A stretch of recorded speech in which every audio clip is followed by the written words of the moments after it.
Mr. H Havoc on the beat. Welcome to Coffee with Rios. Grab you some coffee, grab you some tea, grab you some water, grab you a little snack, something to eat. You know what I mean? And enjoy the stream. We sipping coffee with Rios. Yeah, we sipping coffee with Rios. We sipping coffee with Rios. Yeah, we sipping coffee with Rios. Sit down and get some knowledge. Positive vibes only, so leave the nonsense. Learn something new like you in college. And don't forget to pay homage. Let's discuss a life topic like politics or how to build a rocket. Haters gon' hate and try to mock it. When the West hit the screen, it just feel different. When the West and your queen, it just feel different. Emulate all you want, but you still different. Oh no, I ain't done time to kill switch it. Play no games, cause we sippin' with Rios today. We sippin' coffee with Rios. Yeah, we sippin' coffee with Rios. We sippin' coffee with Rios. Yeah, we sippin' coffee with Rios. We sippin' coffee with Rios. Hell yeah, we sippin' coffee with Rios. We sippin' coffee with Rios. Hell yeah, we sippin' coffee with Rios. Enjoy the stream, y'all. Have fun. Remember, no trolling in the chat, cause you don't get kicked out. We don't play no games over here. Hey Rios, start it. Mr. H Havoc on the beat. Welcome to Coffee with Rios. Grab you some coffee, grab you some tea, grab you some water, grab you a little snack, something to eat. You know what I mean? And enjoy the stream. We sipping coffee with Rios. Yeah, we sipping coffee with Rios. We sipping coffee with Rios. Yeah, we sipping coffee with Rios. Sit down and get some knowledge. Positive vibes only, so leave the nonsense. Learn something new like you in college. And don't forget to pay homage. Let's discuss a life topic like politics or how to build a rocket. Haters gon' hate and try to mock it. So mugs in the chat, cause they can't stop it. Leave the drama where it lay, cause I wanna hear what Rios got to say. Don't try to play no games, cause we sippin' with Rios today. We sippin' coffee with Rios. Yeah, we sippin' coffee with Rios. We sippin' coffee with Rios. Yeah, we sippin' coffee with Rios. We sippin' coffee with Rios. Hell yeah, we sippin' coffee with Rios. We sippin' coffee with Rios. Hell yeah, we sippin' coffee with Rios. Enjoy the stream, y'all. Have fun. Remember, no trolling in the chat, cause you don't get kicked out. We don't play no games over here. Hey Rios, start it. Mr. H Havoc on the beat.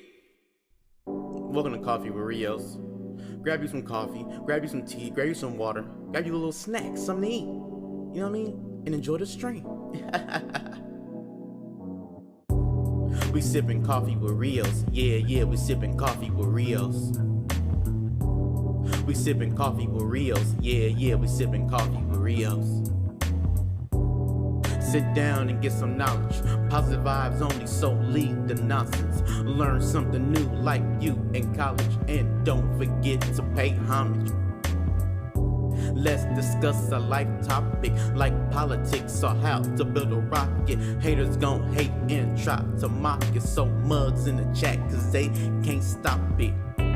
Leave the drama where it lay, cause I wanna hear what Rios got to say. Don't try to play no games, cause we sippin' with Rios today. We sippin' coffee with Rios. Yeah, we sippin' coffee with Rios. We sippin' coffee with Rios. Yeah, we sippin' coffee with Rios.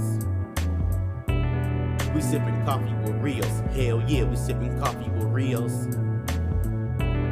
We sippin' coffee with Rios. Hell yeah, we sippin' coffee with Rios. Enjoy the stream, y'all. Have fun. Remember, no trolling in the chat, cause you don't get kicked out. We don't play no games over here. Hey Rios, start it. Mr. H Havoc on the beat. Welcome to Coffee with Rios. Grab you some coffee, grab you some tea, grab you some water, grab you a little snack, something to eat. You know what I mean? And enjoy the stream. We sipping coffee with Rios. Yeah, we sipping coffee with Rios. We sipping coffee with Rios. Yeah, we sipping coffee with Rios. Sit down and get some knowledge. Positive vibes only, so leave the nonsense. Learn something new like you in college. And don't forget to pay homage. Let's discuss a life topic like politics or how to build a rocket. Haters gon' hate and try to mock it. So mugs in the chat cause they can't stop it. Leave the drama where it lay cause I wanna hear what Rios got to say. Don't try to play no games cause we sippin' with Rios today. We sippin' coffee with Rios. Yeah, we sippin' coffee with Rios. We sippin' coffee with Rios. Yeah, we sippin' coffee with Rios. We sippin' coffee with Rios. Hell yeah, we sippin' coffee with Rios. We sippin' coffee with Rios. Hell yeah, we sippin' coffee with Rios. Enjoy the stream, y'all.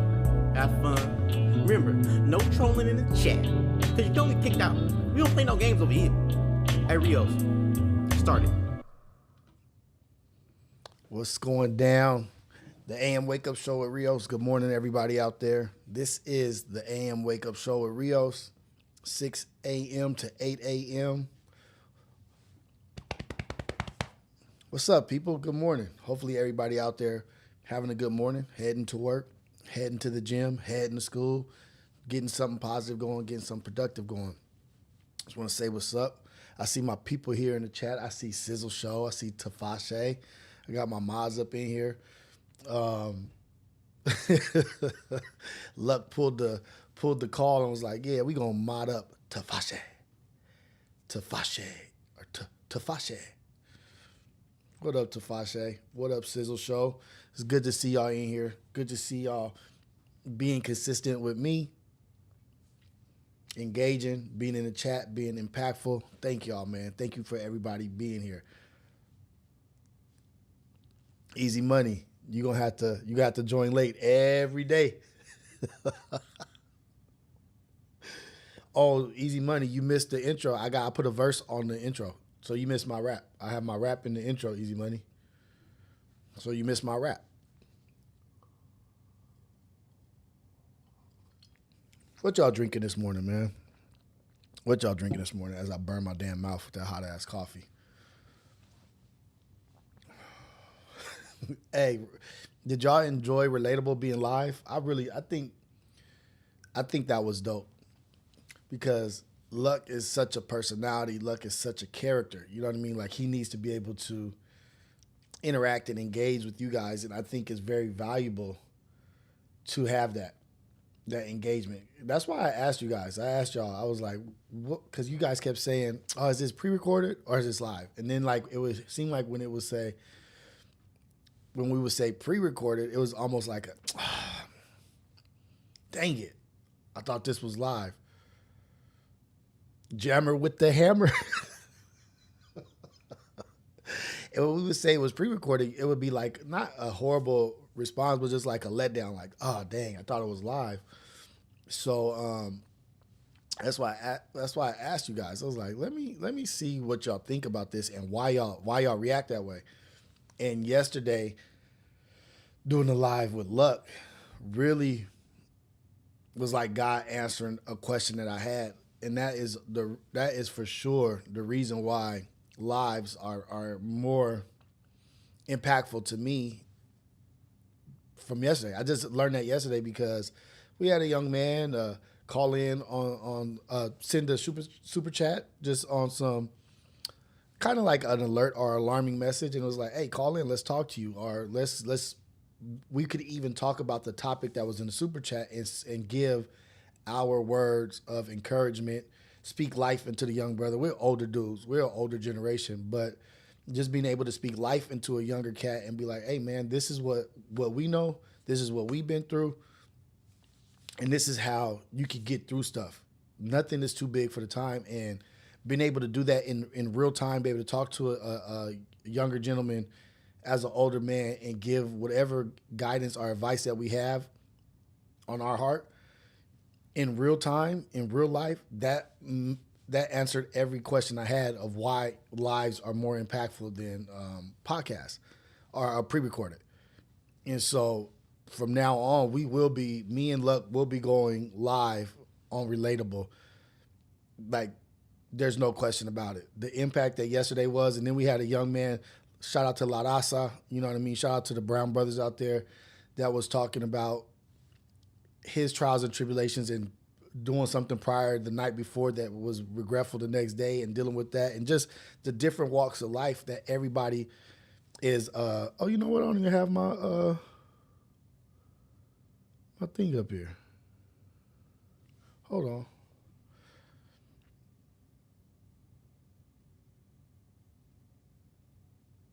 There we go. And coming from different walks of life and sharing their stories, and everybody's reality, everybody's now is not the same. And he was just saying the difference between him, but getting to connect to a young brother, a young brown brother, La Raza, and just bringing communities together, black and brown, white and brown, bringing everybody in here, Asian, whatever you are, Samoan, Tongan, London, Australia, New Zealand, bringing everybody together to know that we're all one. And that yesterday's live really just reinforced that thought of the importance of going live. So shout out to my canals. What are canales? Canals, my canal. Hey, what's up? Okay, Tafashe's at work. You know what I mean? Tafashe, we got the Sizzle Show. Y'all up early in the morning getting that work in. Hey, Sizzle, I appreciate you, brother. I appreciate you clipping that. I saw that this morning. Sizzle, man, you dope. Sizzle is running the Ace Boys Worldwide page. He dope as hell. I appreciate everybody that puts in the work and the effort. And what we're trying to do here is trying to have impact on people. You know what I mean?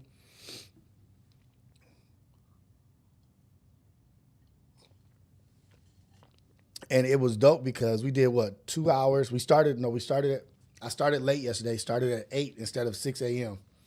I was a little discouraged, but I got back on. I got on anyway. And we did 2 hours, like till 10, and then, like 2.5 hours. And then Luck came and we jumped right into the live with Luck. So that was about basically like 5 hours of a live, the AM Wake Up Show, and then jumped right into Relatable. So that was like a half a day of content. It was a half a day of content, and you guys enjoyed it. You guys had positive feedback. Everybody was speaking very highly. The chat was very positive. Everybody showing each other love. Everybody supporting each other in the chat for a good 5 hours. That's powerful. That's positive energy generating, and you guys bouncing positive energy off each other in the chat. Y'all doing that. That's you guys in the chat being positive and showing love and supporting each other. And then we added,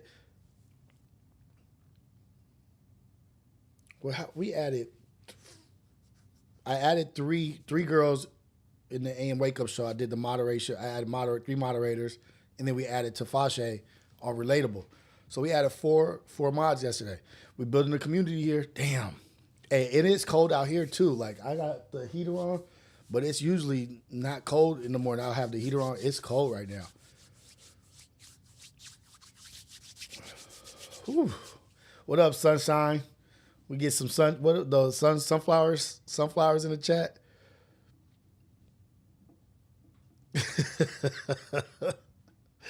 Oh man, what up, Scroosted G in the building? We got people in here. It's 27 and it's windy in Portland. W mods, W everybody here. Damn, it's cold. Somebody just said it's 27 in Washington. Wait, J802 is 2 degrees in what, Colorado? Jeez Louise. That boy Ricky is from Canada. I need you to call in too, Ricky. You're gonna have to call in one of these days when we get these numbers up. And get us a little Canadian perspective. We're not gonna talk to you about Drake. We're not talking about none of that stuff. Don't worry, man. You ain't gotta be worried to call in. We ain't gonna do that kind of stuff. You're part of the family in here. This is a family. Everybody has a name for their chat. Everybody has like a movement in their chat. Our name is y'all. This is family. This chat is family. 12 degrees in Nevada. Issa Swalk. Yeah, I had a young Latino ask me advice once, and I didn't even know him. As positive black men, we have to realize our power to impact all the youth. Yes, as powerful black men, as positive black men, we have to notice that. But as positive men in general, just as men in general, we have to realize the impact that we have on the youth, or how we walk and how we move is being watched. They're paying attention to how we react to situations. They're paying attention to if we say, hey, be calm, be cool, and then they see us reacting the complete opposite way on the court or in life. They're like, damn, Coach Isas wasn't even practicing what he's preaching. I'm not going to listen to what he's talking about. He don't even listen to what he's talking about. We have a great impact on the youth. We all know that one cool dude or somebody that we looked up to when we were younger that was just like smooth or whatever, and we were like wanted to emulate that. We have to remember we're that person now. We're that impact, and we have to respect the youngins. We have to respect the youth and understand that they're going through a different period of time that we didn't experience. Like the world that the youth is in, it's a lot of stuff in that world that I don't understand, and all I can talk to is what my experience was growing up and try to relate that as much as possible to what they're going through. And then show through acts in life. 4 degrees in Connecticut. Jeez. I don't even know what that feels like, actually. I literally don't even know. That's like that's colder than the inside of the refrigerator.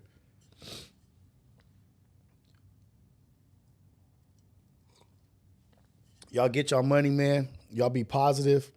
Y'all go after what you want in life. That brings up two topics that I want to talk about. I want to talk about the respecting our elders and not burning bridges. That's 2. But then also I want to talk about really 3. So respecting your elders, burning bridges, and what do you do? What's next after your prayers are answered, or after your dreams are answered, or after your hard work pays off? What do you do? What's next after that? When you pray or when you dream or what you're working towards, is it a material thing? Is it, I want to have a house, I want to have this, I want to have this amount of money, I want these things, I pray for this, I pray for this. What happens when you get it? What's next? Another prayer for more stuff to consume or obtain more things in life? I say that to say if we're praying and asking for things, for material things, or to be in a certain position in life, and we get to those positions, are we bringing the same person that didn't have those things to the new situation? Are we bettering ourselves? Because I think if we pray to better ourselves or to pray to become a better person, all things we want will come our way. All things that are ours will come our way. And I pray for things all the time. I pray for material stuff, but it's like once you get that, I pray, I want a muscle car. Say I want a muscle car. I want that Camaro SS. Then what? I get the Camaro SS. What? Then what? I get the mansion on the hill. Then what? Those are all things for me. Those are all things for me to play with and have fun with, to look good in. But what am I going to do for the world? What am I doing out here? What impact am I going to have? So as I've gotten older, I've started praying to be a better person, praying to be more intelligent, more wise, to read more books, to add value to the person I am. I pray to add value to who I am so I can add value to other people's lives. Because when I do get to those levels in life, when I do promote in life, when I do say I pray for a big following, a huge following on YouTube, a huge chat, a huge, say 200, like back on Fig, 200,000 followers. Or Joe Budden, Joe Rogan, that size of a podcast. I really haven't prayed for that. But say if I do pray for that and I do get there and I'm just like this and I haven't advanced, I haven't grown as a person, the bigger your platform, the more impact you can have. So right now I'm praying that I know more is coming, but I want to be ready for when more comes. For what I'm asking for comes, I want to be ready. I want to be a better person. I want to be ready for that moment. I want to be able to lift that weight. I want to do the workout now so I can lift that weight. Praying for something down the line, and you're praying for it, and you're praying for those blessings. What if you're not even prepared or ready for it? You just been praying for it, but you ain't been doing no work to be ready for it, to be able to use it to your advantage.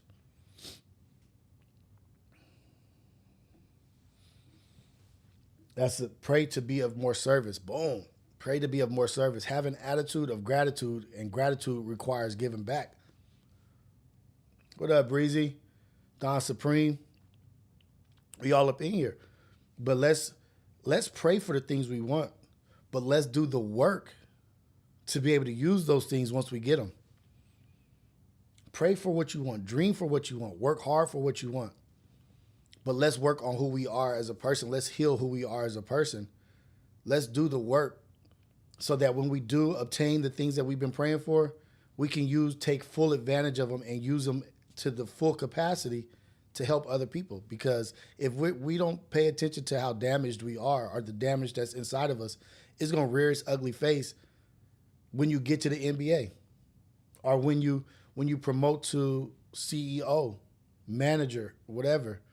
You get, oh, I want a wife.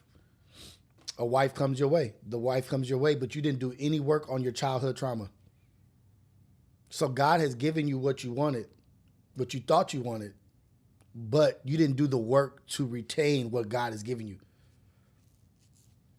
Is it a waste blessing because you didn't do the work to maintain?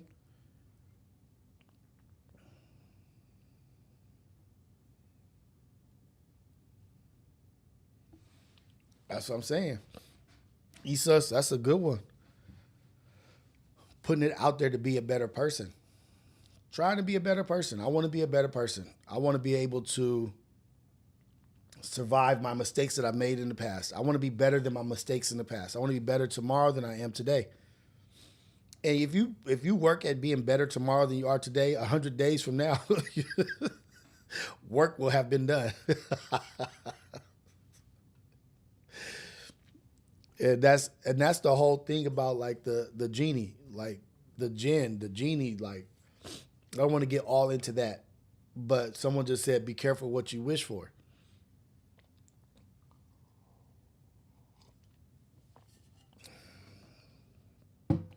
Be careful what you wish for. I want to be the richest person in the world. But at the time that you're wishing for that, you have the greediest, most nastiest family that's going to die trying to get what you have. Are you ready to be the richest man in the world? Are you ready to handle that pressures? More money, more problems? I pray to be more financially literate. Maybe that's a better prayer than my lottery prayers. I be having lotteries like in my head. I'll like lay up in bed and be like, ooh, if I hit that lottery, I would do this, and that. It's been a real time thinking about the lottery and if I won the lottery, where I would put my funds and who I would give money to. If I tell someone in my life that you're in my lottery dreams, that means you mean a lot to me. If you're in my lottery dreams and I thought about you and put you in my lottery dream,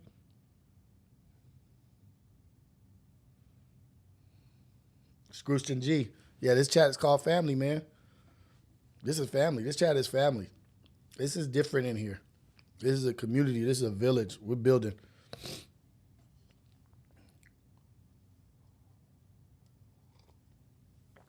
That's why I said back on Fig. No, not on back on Fig. On Shame on You.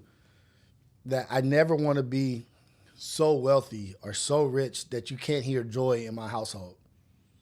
I never want to get to a point where I don't hear laughter and joy, kids running around or aunts laughing, that beautiful black auntie laugh. You know what I mean? Like just I want that in my life at all times. I don't want to be so rich and so busy that I don't even have time to stop and smell the roses. I want to be able to enjoy my blessings in life. I want to enjoy the things that I've been able to obtain in life. I don't want to be so wealthy and so rich where I'm constantly working, constantly thinking about money, where I just have a solid ass concrete mansion that's cold, no life in it. Waking up the next day just to make another $1 billion.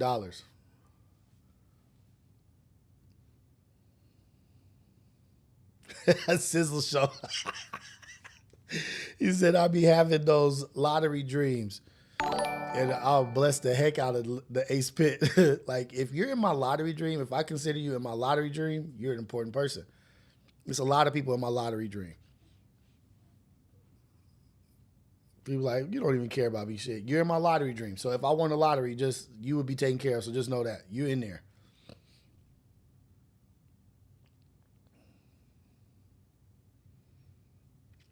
Don Supreme, let's get into, I don't know if should we get into that, the Stargate project?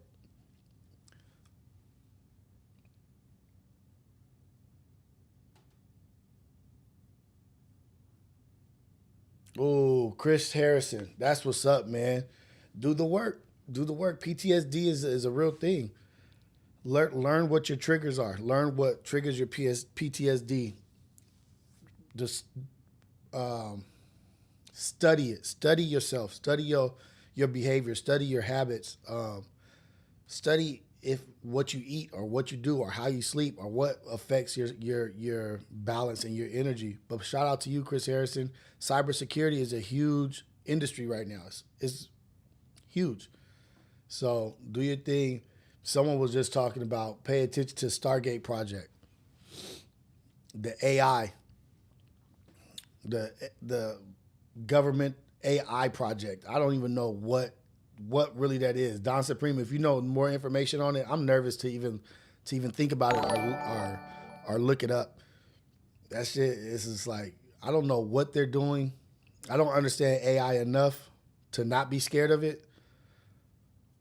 You know, you fear the things that you don't understand or you don't know, or you fear different stuff. Chat GPT and AI and all that stuff is different and new. So I'm a little fearful of it. Like, I don't know what the hell. I want to read GFS Blackout. What up, GFS? My life goal is to live the philanthropic life, have the ability to live off 10% that I make and give out the 90% to the people who can truly use it. Right. Right. And teach people how you got what you got. How do I get to a point where I can live off 10% and do philanthropy work with the other 90%, build wells in Africa, build schools in South America, build churches here. How was I able to do that? Share that knowledge. That's really the value, is sharing how you got to something or sharing the understanding of getting to where you were right now. How did you become this successful? How did you get to a point where you could share this much?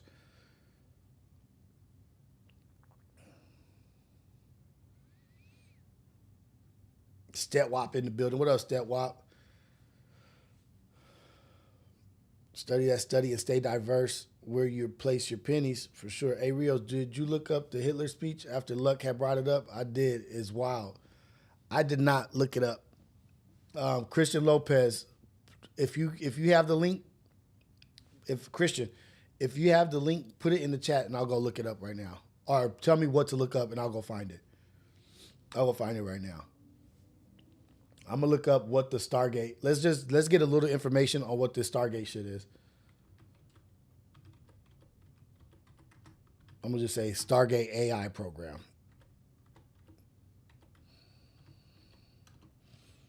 Don Supreme, so this is Don Supreme talking about the AI. America wants to be the leaders in AI technology, and Stargate is the project spreading in AI for America, comprised of 3 companies, SoftBank, Oracle, and OpenAI.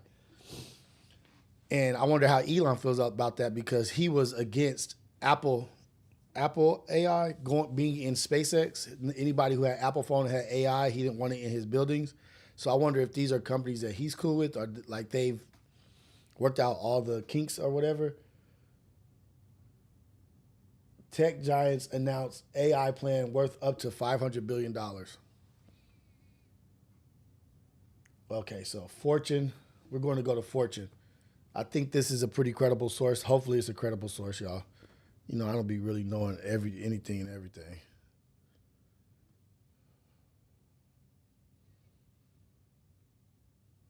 Let me see. I'll move to this one.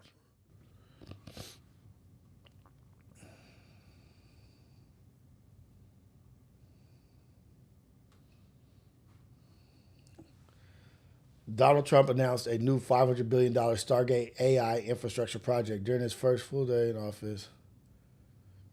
Okay, the president made the announcement alongside OpenAI CEO Sam Altman, SoftBank CEO Masayoshi Son, and Oracle founder Larry Ellison. The three companies, along with Abu Dhabi-based investment partner MGX, are the initial equity founders in Stargate. Abu Dhabi. Is that Emiratis? Is that Middle East? Is that the South? Like, whew, man, that money. And OpenAI are set to be the project's key initial technology partners. So,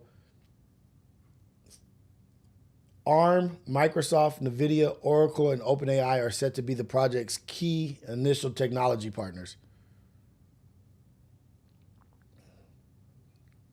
Oracle said in a statement, the project aims to support the reindustrialization of the United States, providing 100,000 jobs and boosting capabilities to protect the national security of America and its allies. But see, that gets me to thinking, like, does that affect brothers going into cybersecurity? Are we going to be having AI doing cybersecurity? Are we talking about the jobs that we're going to gain in that field, but are we going to talk about possible jobs that we'll lose, positions that we'll lose?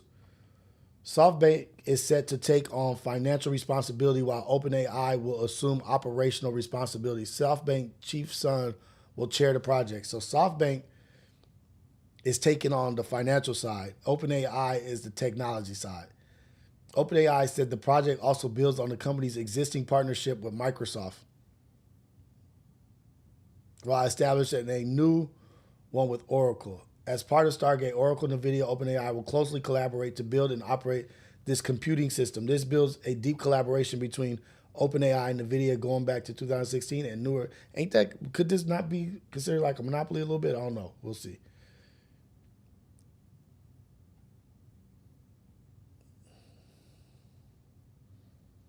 Damn. The blog, Microsoft said its exclusive cloud deal with OpenAI was coming to an end and the company had signed a new right of first refusal deal. This means Microsoft still gets the first choice whether to host OpenAI on the cloud, but Microsoft can't meet its needs. OpenAI can opt for a rival cloud provider.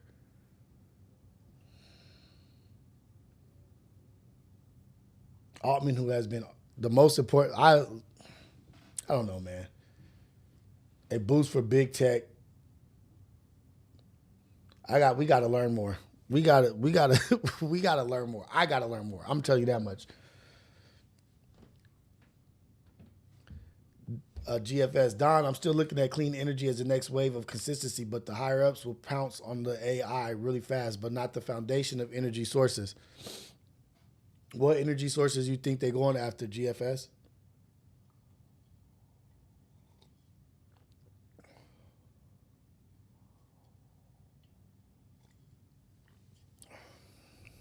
Don's, who is that? Sammy Sosa? Sammy Sosa. Let me see if this dude is trolling.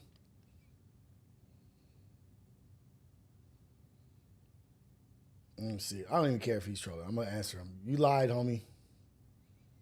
Sammy Sosa says somebody lied. I don't know if he's talking to me. Maybe I did lie. If I did, my bad. Can you admit you still watch No Jumper? I never said I don't watch or look at clips or do this and that. I saw just yesterday Flacco was on No Jumper with The Viral Way and P Nice. Let me tell you something. It's hard to consume any of this stuff.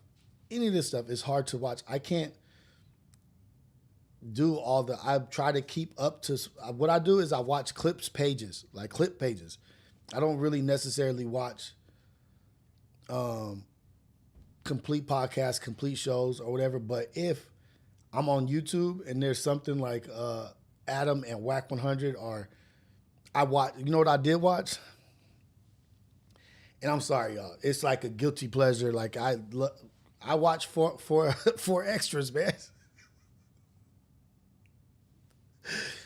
I watched 4 extras. It was just he was just on there yesterday. I don't know if it was yesterday, but I watched the clip with 4 extras. Me and Luck. After we got off live, I watched the clip of 4 extras.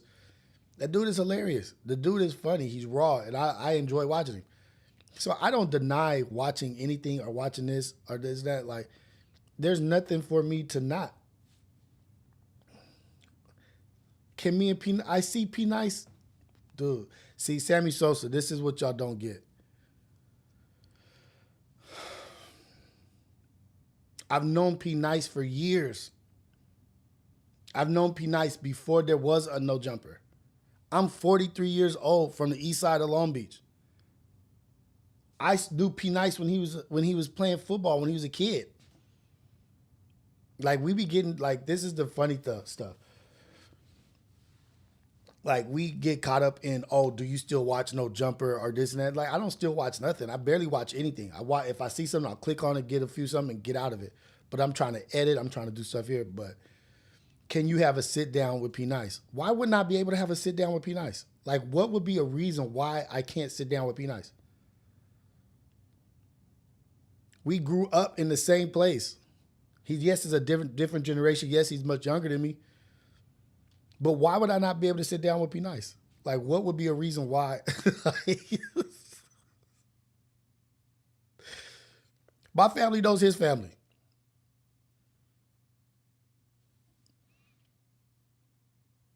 Long Beach is different. You guys don't understand. Long Beach is a different place. Long Beach is a big city, but it's small. It's a big city, but it's small. Or can I sit down with P Nice? What kind of question is that?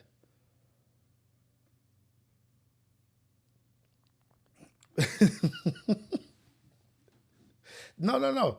Sammy Sosa, I get it. No. I'm not going off on you, Sammy. Long Beach is a very big city. But we're from the east side of Long Beach, which is very small in the big city. We both went to Poly. We both, you know what I mean? Like our whole, like it's, yeah, I can sit down with P Nice.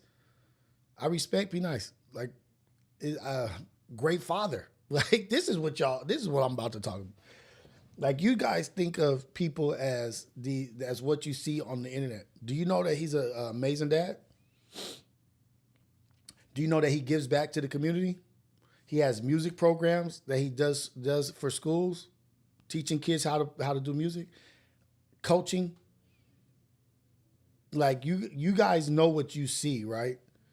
You guys, and I can't blame you for that. That's reality. You guys know what you see. But there's far more to these people than what you see. There's more to the story. There's more to than just the book cover. Good dad, coach, gives back to the community. He does a lot of good things in life. Yeah, you may think just what you see on No Jumper or maybe his beefs or whatever. He's way bigger than that. He's way more than all of that. We're all way more than what you see. And yes, I could sit down with P Nice. I would love to sit down with P Nice. Last I seen him when we was at a football game. A few games before we won the Super Bowl, I saw P Nice at a game. I think we was at I forget the name of that damn school.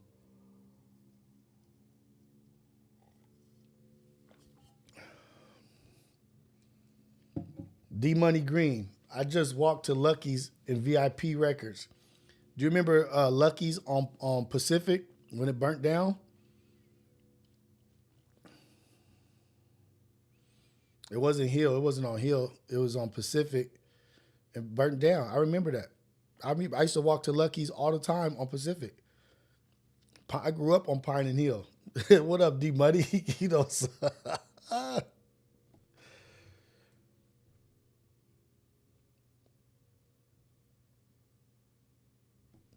I'm older than all of them. Those are young men, man. They are younger than me by years. I'm old. I'm old. I'm old by 10 years older than them. I'm probably Adam's age.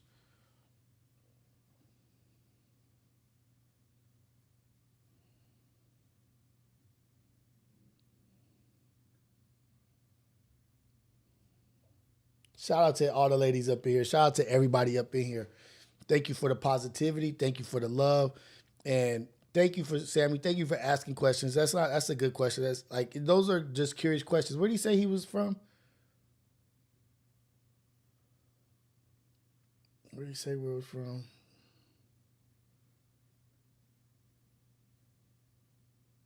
We might have said Milwaukee or something, but he's from Wisconsin.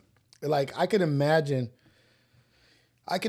being in LA and like Wisconsin or Midwest or wherever they are is blowing up, just huge media, all this stuff, and all these characters, all these people are coming out from that area or that section, and just super popping. You know what I mean? Just all over the place, and you got 6 people from that section, and you just get to see them operate, but you have no idea what really goes on in there. I would have 1,000 questions too. You know what I mean? Like that was an honest question. I feel it. Christian, did you put the link in the chat, Christian? Come on, man. What up, Tati? I see you up in here. Good morning to everybody up in here. What up, LBC Finest? Watermelon's in the chat. Tati here. We got LBC Finest. But that brings, since we're talking about generation gaps in age,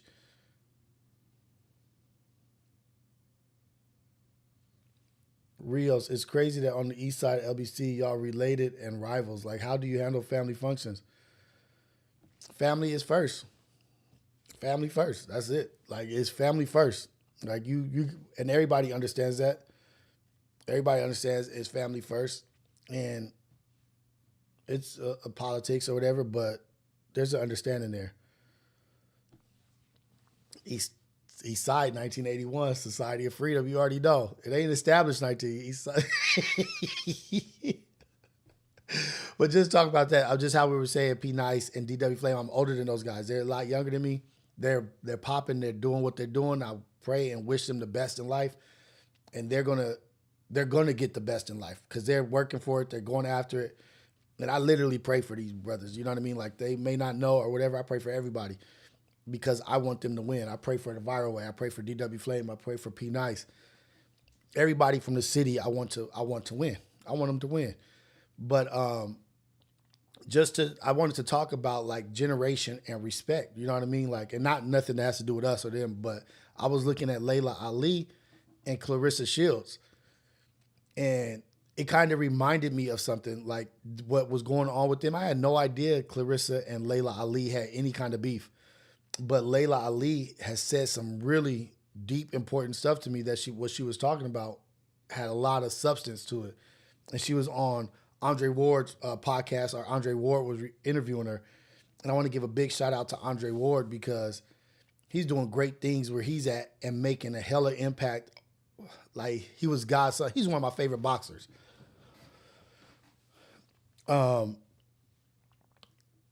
So I followed him his whole career, the Olympics, all through it. He was always my favorite. You know what I mean? He was always my favorite boxer, but I'm even more proud and more happy for what he's doing after his boxing career, being an analyst, having his podcast, doing interviews. And I've been watching his interviews, and his interviews are amazing.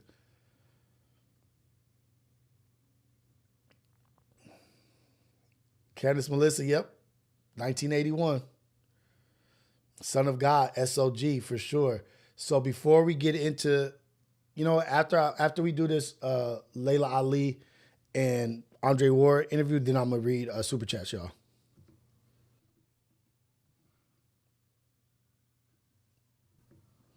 It's hard to come back from.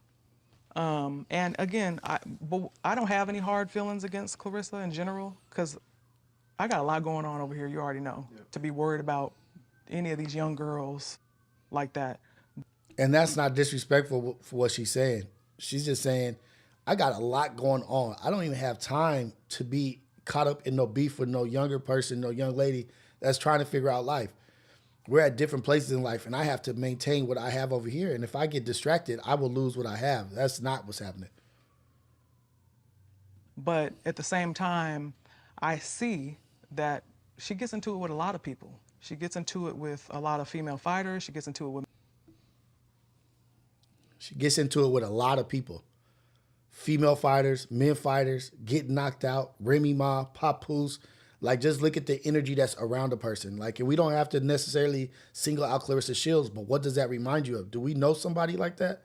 Is there somebody in our life that's always getting into it with everybody, that's never happy, always arguing, always at somebody's neck about some shit? male fighters. So obviously that's a thing for her. Hopefully she'll figure that out because you're not going to get very far in this life if you continue burning bridges. And even though she's not someone that I consider a friend, hopefully that's some advice that she would take, because you're going to see a lot of people surpass you. Even though you're talented, even though you can say, oh, I won all these belts and I went to the Olympics, I did X, Y, and Z. So never think too big of yourself. Never think too big of yourself. You are not your accomplishments. You know what I mean? Like, you have to give credit to your accomplishments, because I don't care how far along you go. And we can use boxing for an example, just because that's the platform. You had trainers, you had people that sacrificed, you have people that put as much sweat and equity and money into investing into you to become successful. It's a group thing. It's a us thing. It's never a me thing.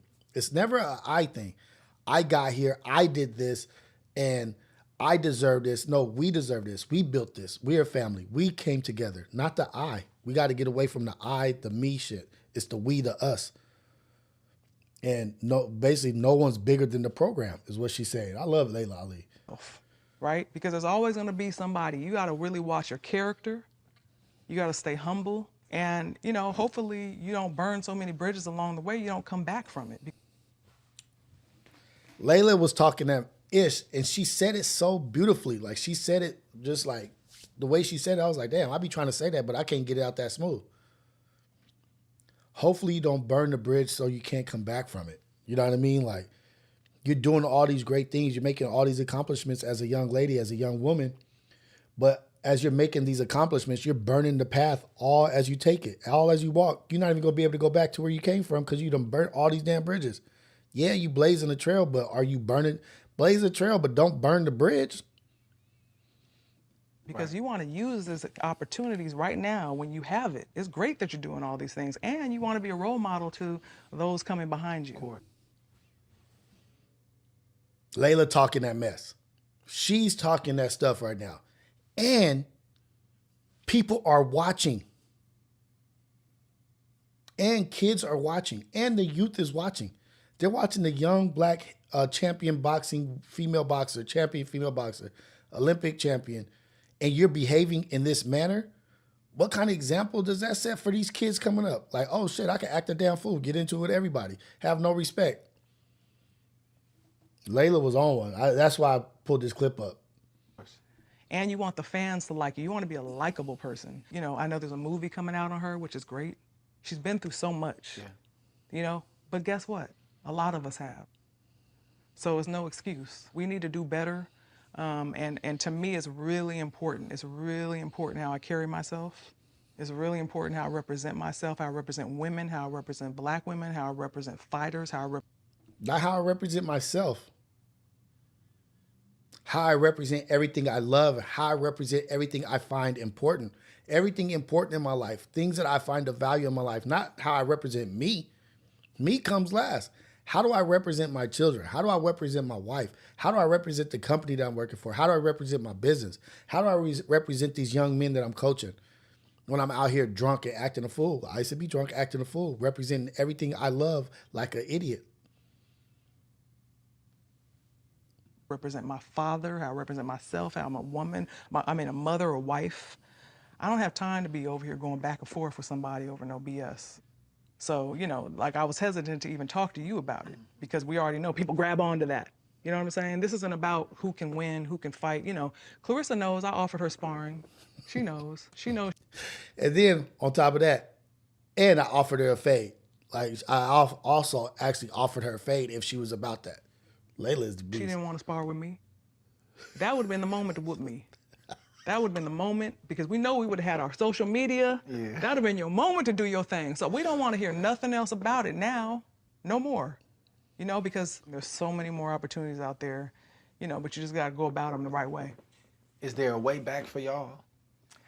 I can't be a negative person and ever say that there's not a way back. You never want to have an enemy, especially someone in the sport, especially two people who can have an impact. There's so many people who can relate to Clarissa, her story, where she came from, that can never relate to me. So whoever it is that you can relate to, that can inspire you, that's wonderful, that's great. But like I said, it's really hard to come back from someone trying to diminish your legacy. And, you know, it's not going to just happen by just, you know, squashing it. Like if you felt some kind of way that hurt your feelings or hurt you deeply, and you want to, you know, come back to me and talk it through, then I'm gonna have to know where you were coming from. It definitely ain't gonna just be like, we just gonna forget about it. So everybody in the chat that's talking about Clarissa will smoke her, Leila will smoke her, or whatever the fighting, that's not the point. You guys are missing, you're completely missing the whole point.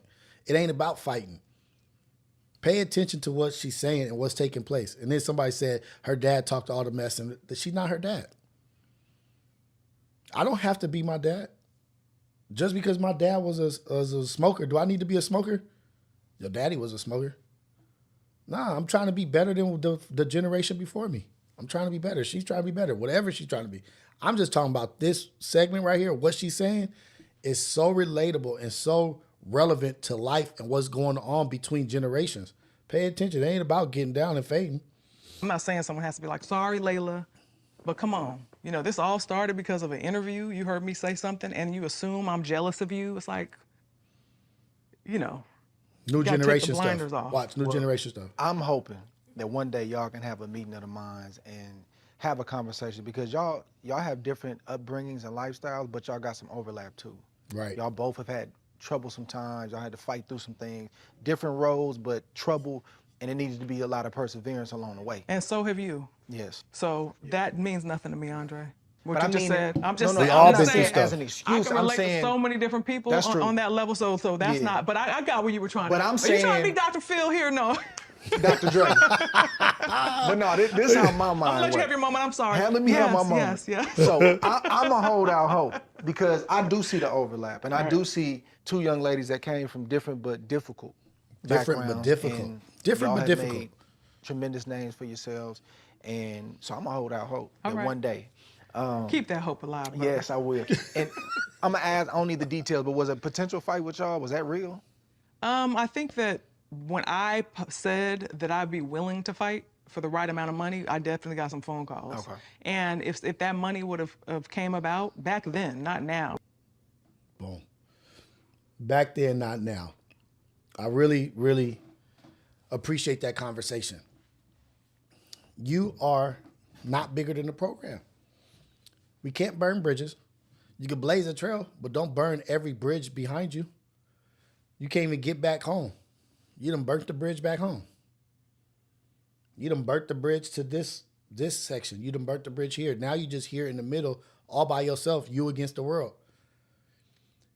How could have Leila Ali and Clarissa Shields? Leila might have did some shit too. You know what I mean? I'm not saying she didn't add to whatever their beef is, but imagine if they didn't beef and they just added to each other's life, spoke life into each other, and just helped Clarissa through things. Maybe Clarissa wouldn't be going through the Remy Ma shit and all this ugly stuff and fighting men and getting knocked out in the ring at sparring and then going grabbing a knife trying to. She maybe had needed a Leila. Someone who can talk to her, someone who she could respect, that has been through the same type of stuff. Like, I was a champion. I was a boxer. I know what's going to come. The wolves are going to come. The snakes are going to come. But this is how you need to handle it. Generations need to come together. We need to stop fighting against each other. We need to help each other.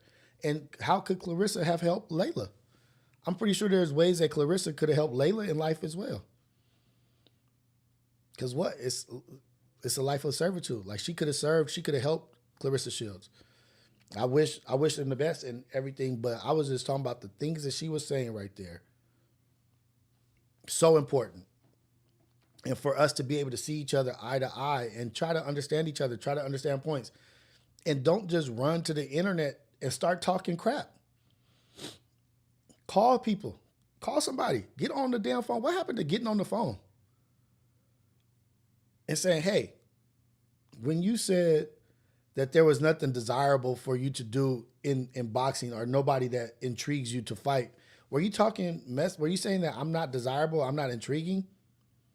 Were you talking about me? And then you give Leila Ali the chance to say, no, there's nothing desirable for me to pull me away from my family, to go back into training for 3 months and having to be in this mindset of this fight mindset. Right now, I'm trying to build a business, build a family, and there's nothing desirable for me in boxing to come back to. You could be 10 times better than you are right now. It's not desirable for me because that's not what I see for myself.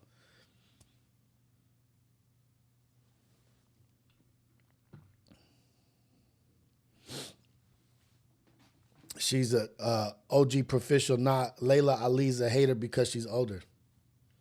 What if she was younger? Would she still be a hater? If Clarissa Shields was older and Leila was younger, would you take the hater off her because she's younger? So she's just a hater because she's older, or she's just a hater because she's a hater? Let me get into these super chats.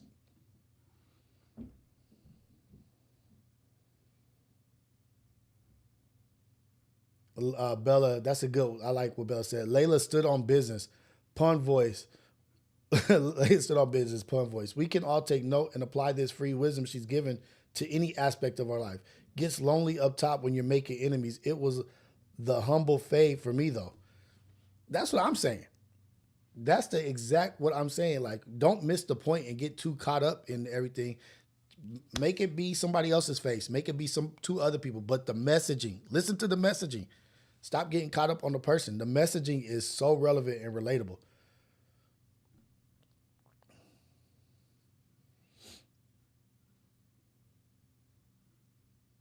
No lie.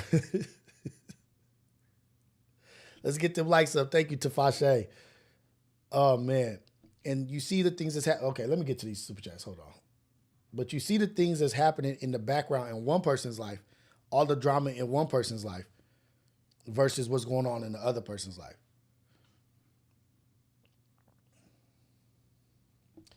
If you have 100 Bs, okay, Step Walk, 199 super chat. This is for the chat too. This is, y'all can answer this also. Kevin Philly, it went over people's heads, obviously. It'll take time. It'll kick in. You know what I mean? It'll kick in. People will get it. But let them go back and watch that messaging. Let them watch that over. It'll kick in. It may have went over their head a little bit, but people have who they like. Some people may not like Leila Ali. Some people may like Clarissa. Some people may not like Clarissa and like Leila. So you're going to have like your biased opinions a little bit.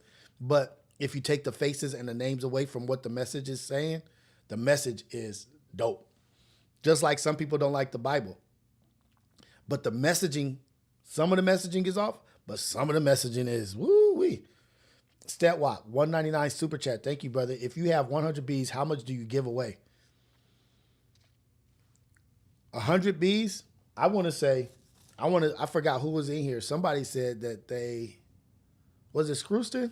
Was it Scrooston G who said he wants to get to a point of philanthropy where he can live off 10% of his money and give away 90%. I would say I would do 20%. I would keep 20%. So I would keep, that's 20 billion. I wouldn't even do 20. I would do 10%. I would do 10% and give away 90. That's what I would do. I would do 10 billion.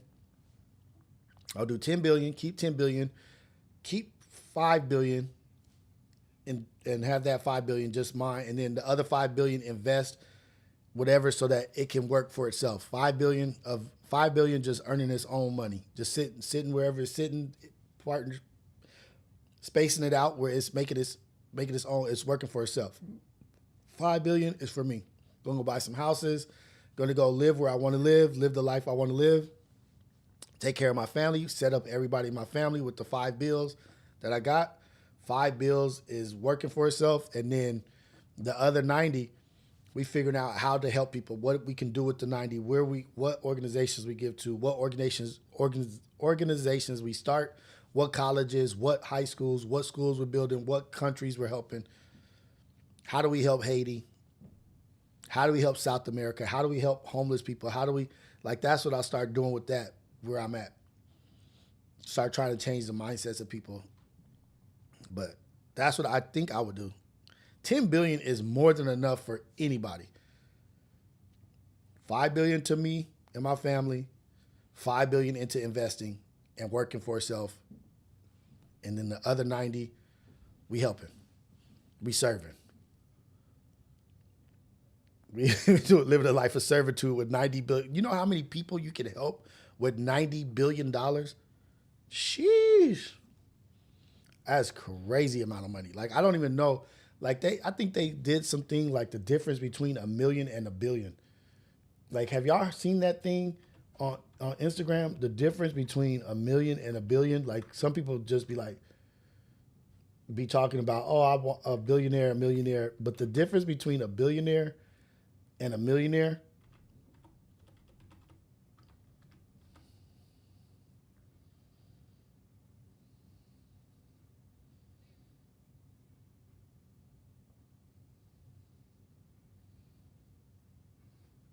hold on. I'm trying to find this video that I saw.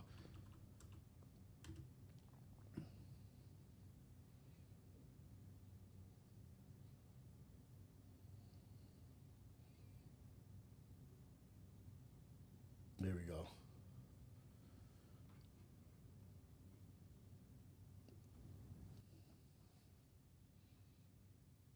Understand the difference between $1 million and $1 billion. Okay, I did the math. It's going to blow your mind. 1 million seconds is about 11 days. Okay, 1 billion seconds is 32 years, right? If I gave you $5,000 a day, every day, you'd have $1 million in about 6 months. It would take 547 years until you had $1 billion. And last one to really drive us home, okay? Elon Musk, according to Forbes, is worth about $180 billion.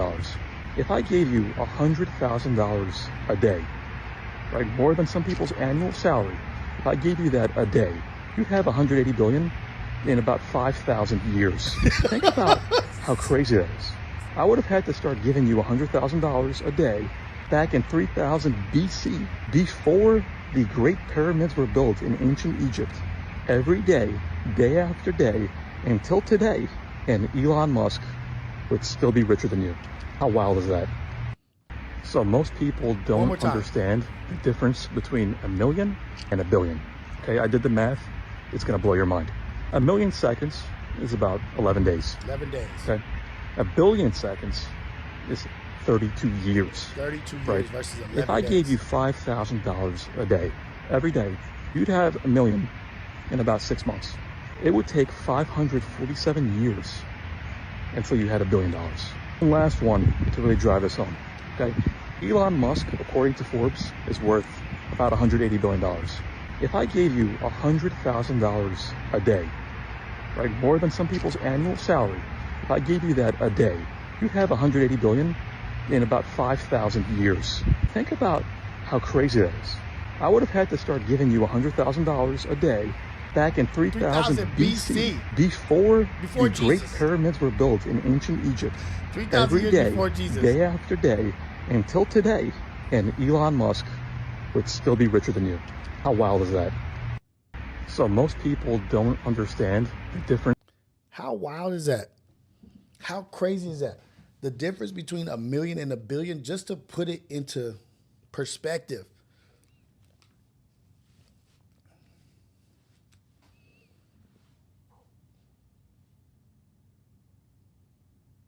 Jesus. 3000 BC, I have to give you $100 a day starting 3000 BC for you to get 180 billion. 582 years to become $1 billion. If I gave you, I think he said 100,000. Like, that is ridiculous difference. Like, so when we say billion, That was the concept for 180 billion, and now I think Elon's net worth is freaking 500 billion, 400.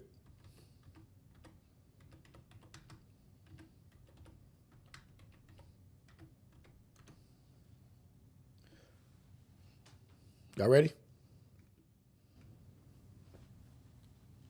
That was the numbers on 180 billion.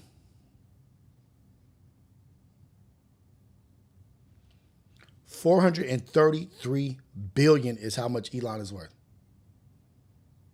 The Care Bear stare salute dude, the dude who is now in charge of government efficiency.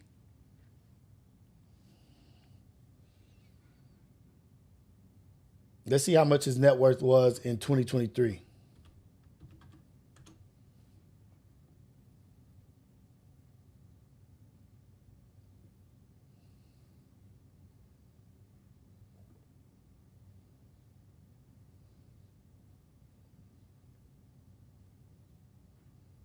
I want to see. Damn, 436 billion right now. His net worth skyrockets to new heights. He was at 400 billion. Tesla CEO is the richest person in the world in December 2024 with the estimated net worth of 400 billion. So from December 2024 until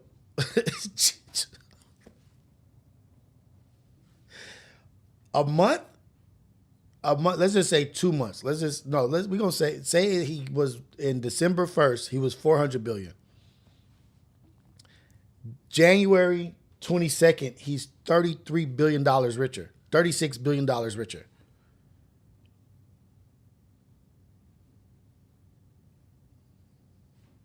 Musk is the first person to reach 400 billion in net worth.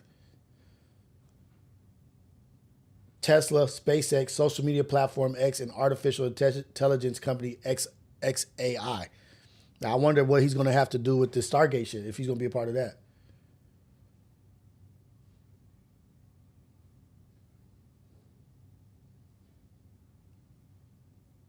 The stakes in Tesla, privately held rocket and satellite manufacturing company, SpaceX Tesla shares have increased 70%. The Tesla shares increased 70% in 2024 and have jumped since the election. Meanwhile, insider share sale of SpaceX in December 24 boosted net worth by 50 billion. I don't even want to read this shit no more. Jeez Louise. All right, let me get back to the super chats. But do y'all feel me?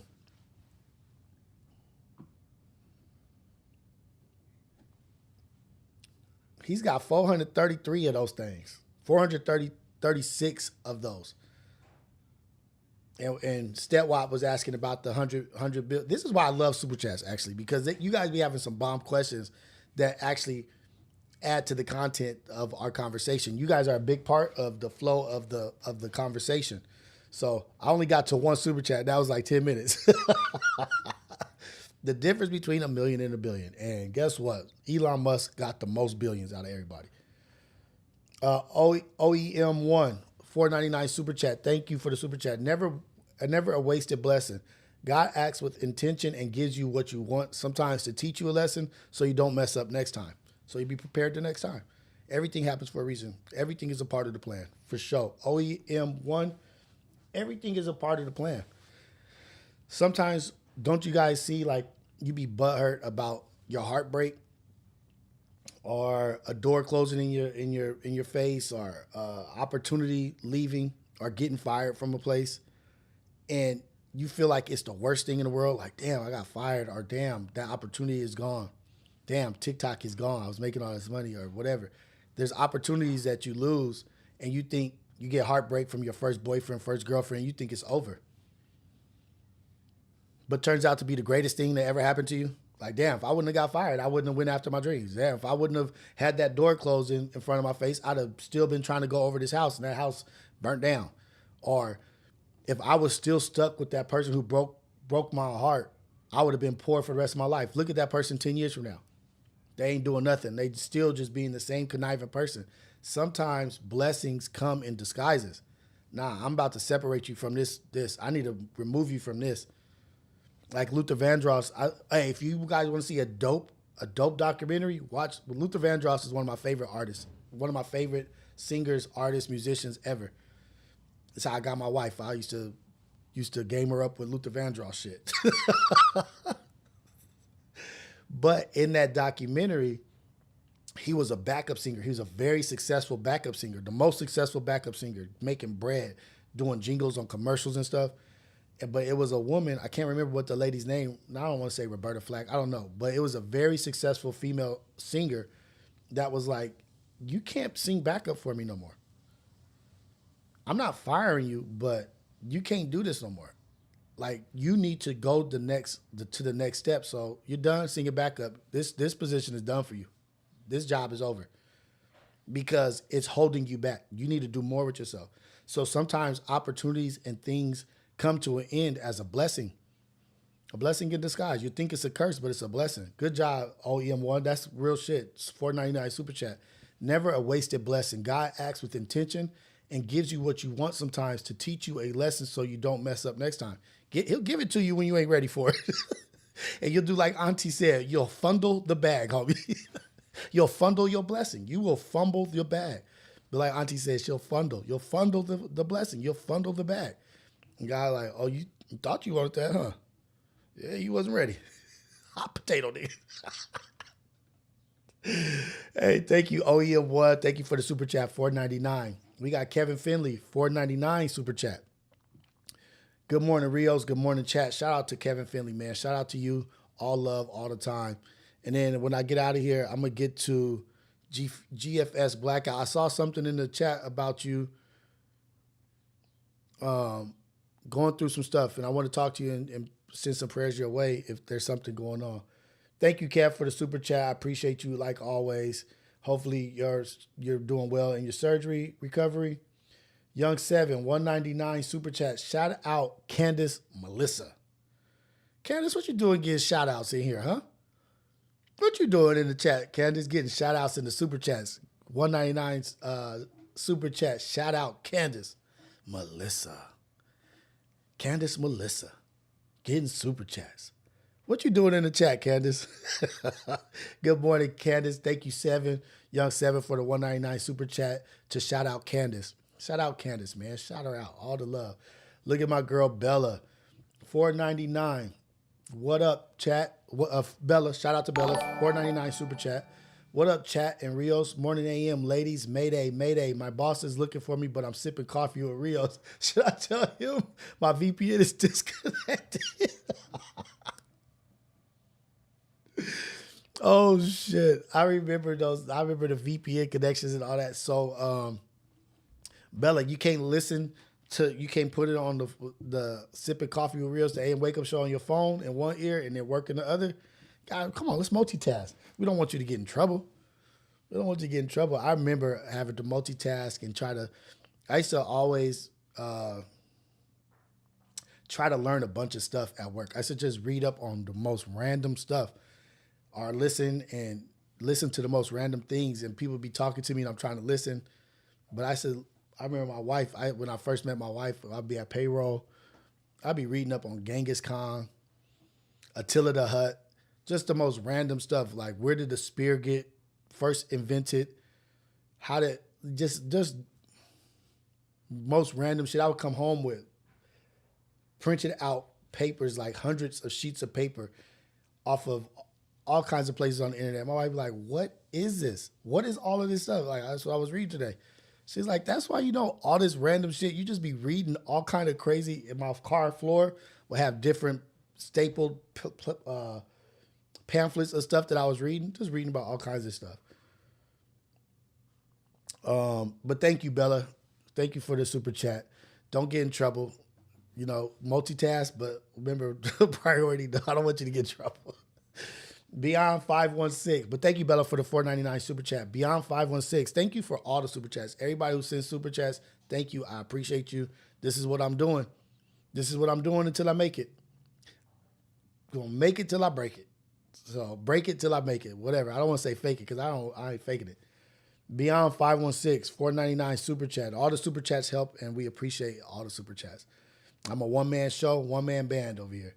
Shout out to Ace Boy Rios, tuned in from Beyond 516, 499 super chat. Shout out to Ace Boy Rios, tuned in from Long Island, New York. We'd love to see more reality checks. Definitely need Heather and T-Rail this quarter. It would be nice to get Heather and T-Rail on here. It would be a beautiful thing. It would be beautiful to get everybody on reality checks. But yes, more reality checks are coming. People will come when they feel they're ready, or when people will probably start coming to the reality checks once reality check gets more recognition, or once, I'm pretty sure once the platform grows, maybe people will want to come. You know what I mean? But as of right now, it's a small channel, a small platform, and shout out to Duno. You know what I mean? Shout out to Duno for coming through. I really appreciated that. That was a great episode. But once I start getting recognized, a little bit more recognition, I think people will be more willing to come. You know what I mean? And they'll have time. Right now, people are busy. People are busy building their stuff and doing their stuff. Everybody has 1,000 things to do. But I'm trying to get to a place in life where people are seeking out to come to my show. You know what I mean? Seeking out to come on reality check. Like, oh shit, I need to do a reality check with Rios or whatever. And it's not there yet. We're not at that place yet, but we'll get there one day, and hire big wigs or people will start coming through, falling through. I know that will happen. Maybe not this month, maybe not next month, but hopefully this year sometime, somebody will take recognition or recognize what I got going on over here, and they'll be like, you know what, let me run over there and go do that real quick. And I appreciate it then. I appreciate them now. But shout out to T-Rail and Heather and what they got going on. They got a lot of shit going on. They busy people. But whenever they have the opportunity, they're more than welcome to come over here.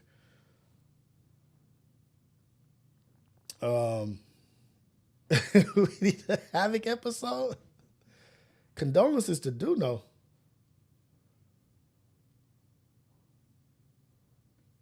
Damn.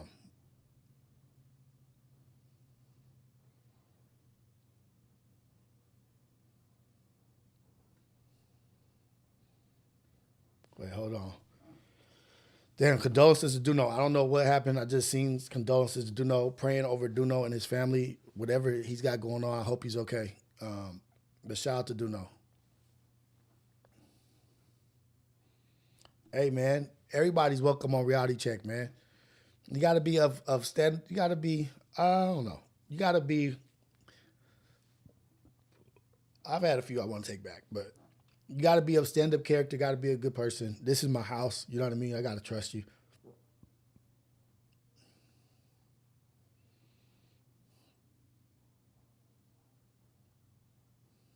Yaz is running. Nah, Yaz is not running. Yaz has her reasons of why she doesn't want to do the reality check, but Yaz is welcome anytime she wants to come do reality check.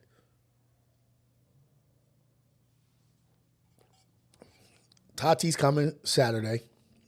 Tati's going to be on reality check Saturday. I got Punch coming Friday. Today I got Badru coming through. Local astronauts. I'm doing a reality check on Badru today. Local astronauts.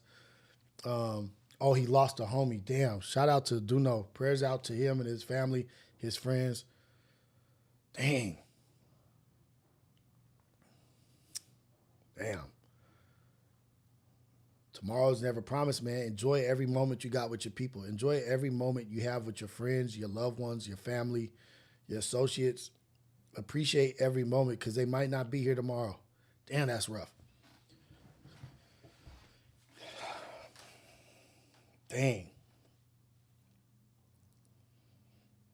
Shout out to Duno, man. Let's send prayers. Let's send love and healing that his way, to his people's way, to his family's way, his friends' way, to his friend, his homeboy's parents and family and friends. Dang.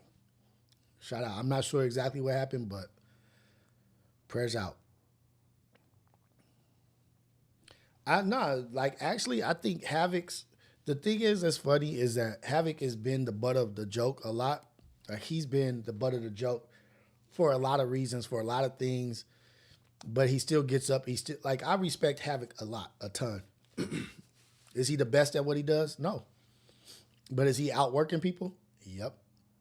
And one thing I can tell you about working hard and outworking other people, it's going to pay off. It's going to pay off. And I think he actually has an interesting story. I think he has a great story about being strong, not allowing to be deterred, the strength of and the willpower to keep going and to keep striving for what he wants. I think that's a great messaging. That's great messaging. A great talk. I can have an amazing conversation with Havoc. I already know that, like 100%. Yeah, he's been the butt of jokes, but when you're the butt of jokes and you keep getting kicked while you're down, you guys are, those people who are kicking you and beating you while you're down are only making you stronger. If you don't like him, leave him alone. Leave him alone. If you don't like him, but if you like him and you want him to succeed, this is what breeds success. Being down and being kicked and bagged on and joked, but still having the wherewithal to keep pushing, the will. Just like the poem If. When there's nothing left in you but the will to say to keep going. There's nothing left besides the will power in you to say, let's keep going. There's nothing left, just the thought and the word of the keep going. So yeah, I think Havoc would be a dope actual reality check for me. I don't know if anybody would like it, but I do reality checks that I think I would enjoy the conversation. And I would definitely enjoy the conversation with Havoc.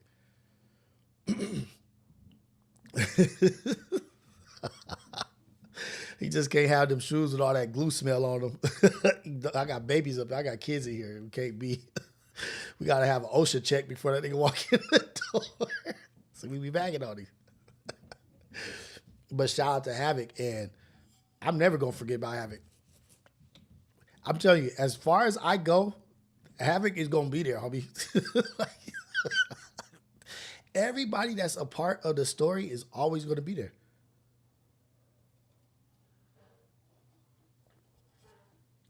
Look at me.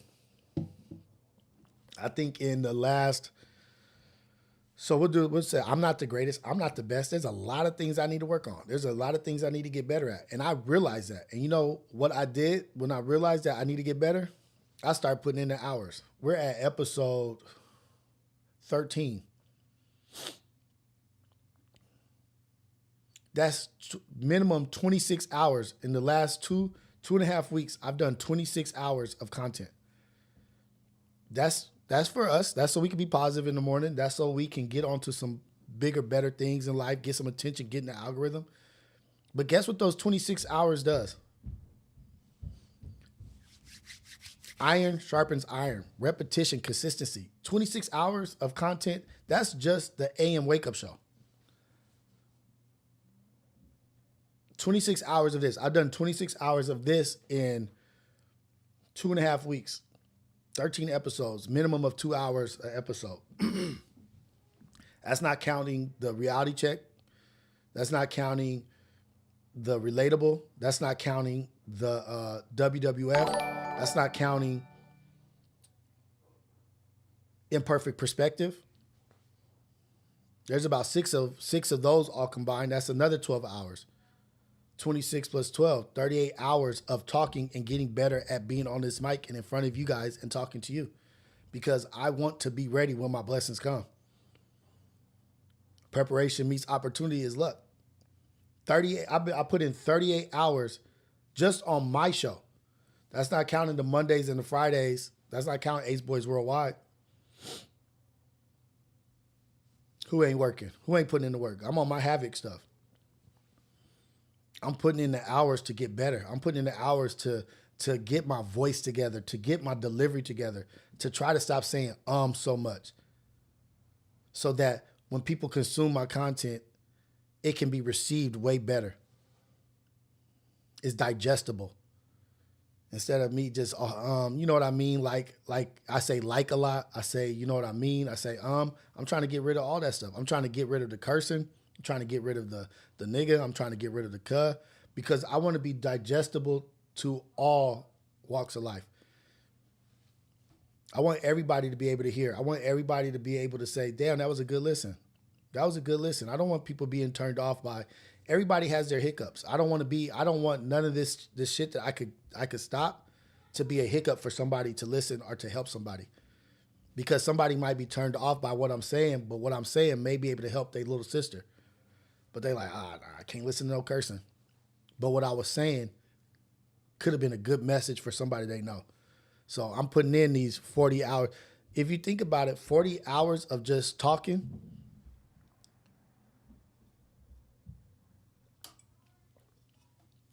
GFS. Y'all, that's the first time I heard that. Y'all know the phrase is grind time, so the grit don't quit. I'll take it that. It's grind time, so the grit don't quit. And guess what? Starting next week, I'm going to do my best, my damnedest to start at 5 in the morning. I'm growing my beard out. I'm about to start working out. I'm about to go into caveman mode. Y'all gonna look at me like, dang, this dude ain't taking care of himself. Growing my mustache out, growing my beard out, straight caveman, hard work. People gonna think I'm crazy. Like, nah, man, I'm grinding.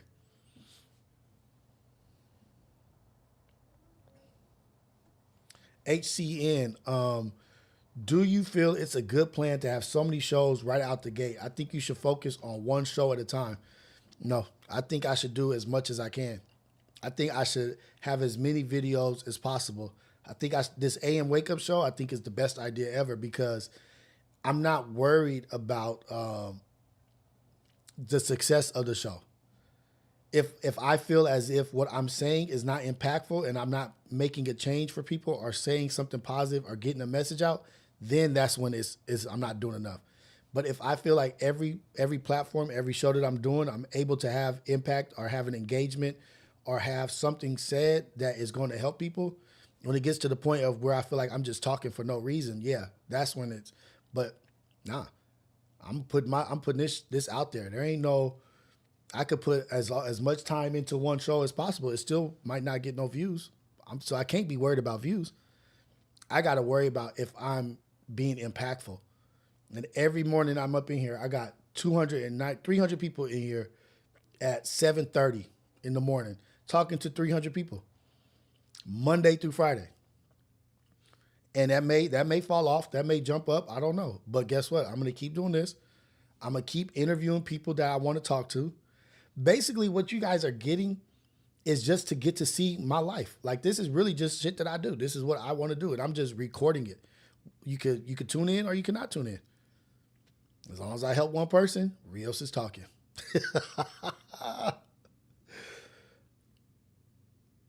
You know what I mean? Like, Rios doing Dynasty mode with his beard. Y'all be like, look at this. Is this Rios? Is that caveman Rios?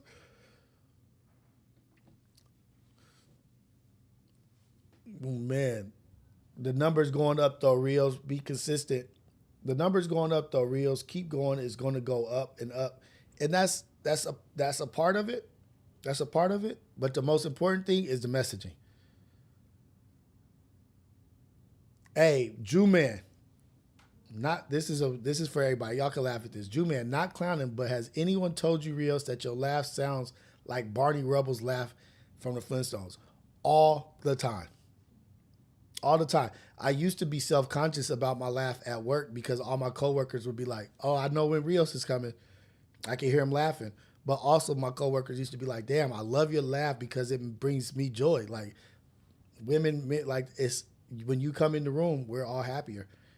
That was a great compliment. But I did used to be a little bit self-conscious. People used to always, the dude who does my tattoos, Hank, Sailor Tats, he was one of the first people like, hey, dude, you laugh just like Barney Rubble.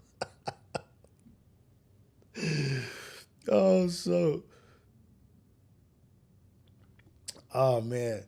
Sunshine Baby 15. Rios, no lie, you and Smack are more engaged with the chat's fans as far as responding to them. I got to respond to y'all. If it ain't for y'all, what am I doing here? I got to grit, don't quit. And we all got shifts. James Blackout coming with the rhymes. Grit, don't quit, and we all got shifts.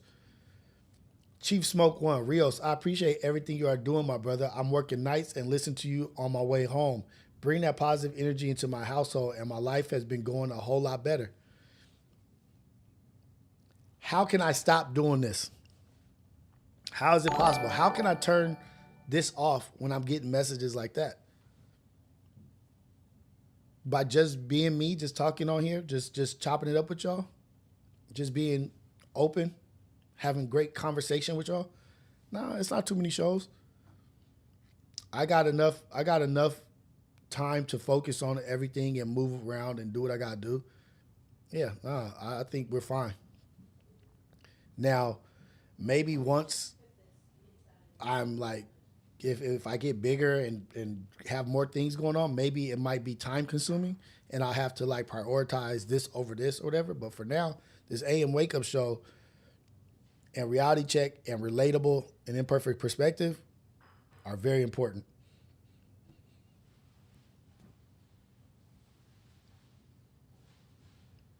Nah, Tafashe said, nah, you'd be surprised how many other streams ignore their chat. W for Rios for engaging with chat, for engaging. Hey man, y'all are everything. I've seen it. I've seen the Ace Pit. I've seen the chats on other channels, and I see how important y'all are. The chat is important, man. You guys can speak life or death into people. I've seen y'all make people crash out. I've seen y'all make people lose it. I've seen y'all build people up, build people's confidence. Y'all have a lot of power, man. And so it would be ignorant of me not to engage and not to talk to y'all. Yeah, I'm going to talk about what I want to talk about and give my point and my perspective on things, but y'all are very important. I got another super chat. Let me read it real quick. Oh, you know what? I got to start taking calls too. Hey, baby. How you guys doing? Xander, pay attention to your bowl. Look at your bowl. 2 hands. No matter what, he grabs the cereal bowl with one hand knowing he's going to spill it. Hey, Stink. I love you, baby. You too. Have a good day, okay? I will.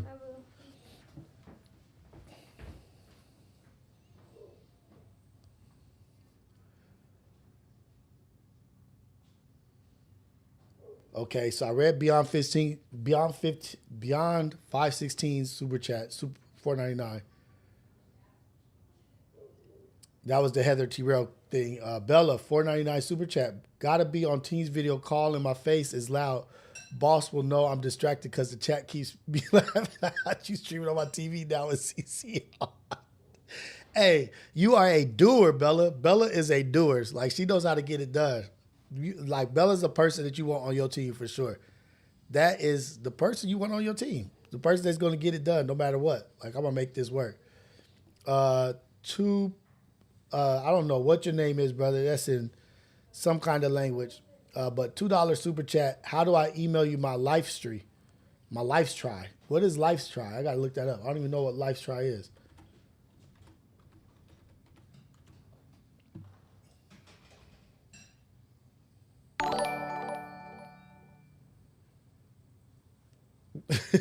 Wait, a life's try.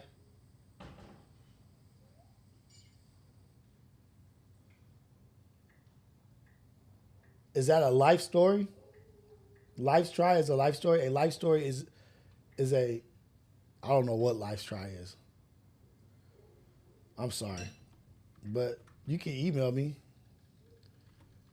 Hit me on my DM on Instagram and I'll send you my email.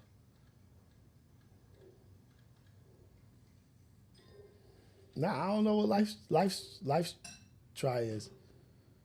My bad, buddy. But I'll send you, hit me on Instagram and I'll send you my email. You can send me whatever you want. And thank you for your first super chat. I can't pronounce your name. I don't know how to read that. But thank you. King Zero, 199 super chat. Rios, I listen to you from Boston. Keep it up. Shout out to Boston. Shout out to you, King Zero.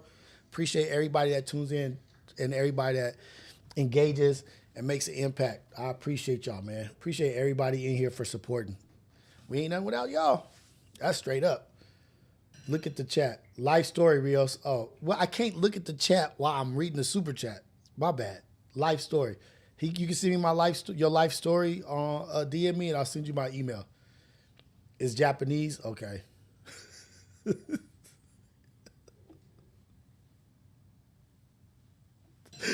My bad, man. I don't know everything. I told y'all I'm ignorant to a lot of shit. But let's get this going, man. Let's see if we can. Let me get on this Bluetooth real quick.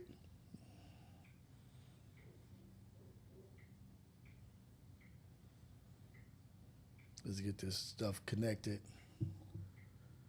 Let's get it going. So he's like, look at the chat. It's life story, dumbass. My bad. I told you I was a dummy. Dante McGriff. I'm glad I'm not the size of Dave Blunts. Yeah, that's a big guy. That's all I got for today. All right, let's get this on.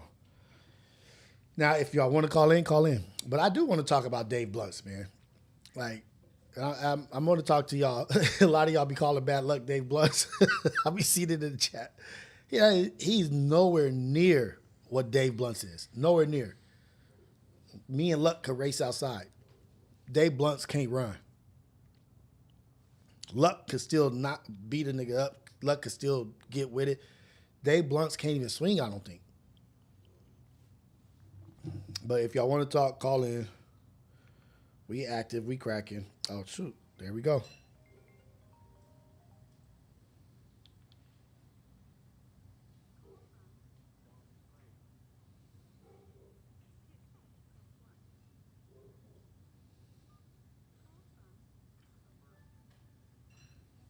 Hello? Hello? For some reason, it's not coming through. I don't know what's going on. Hold on.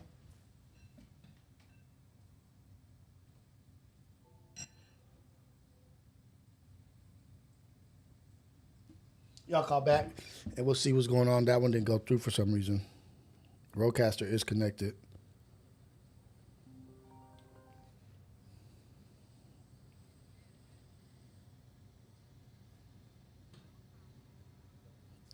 Denver, Colorado. Hey, Denver, stop calling.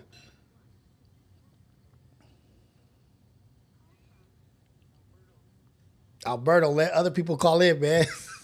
Alberto be going in. Hold on. I can't, for some reason, it's not coming through. Hello?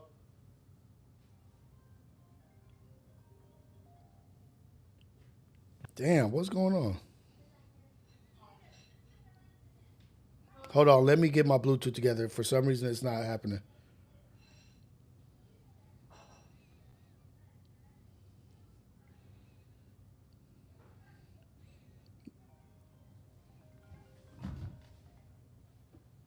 No, it's not coming. Why is it not connected?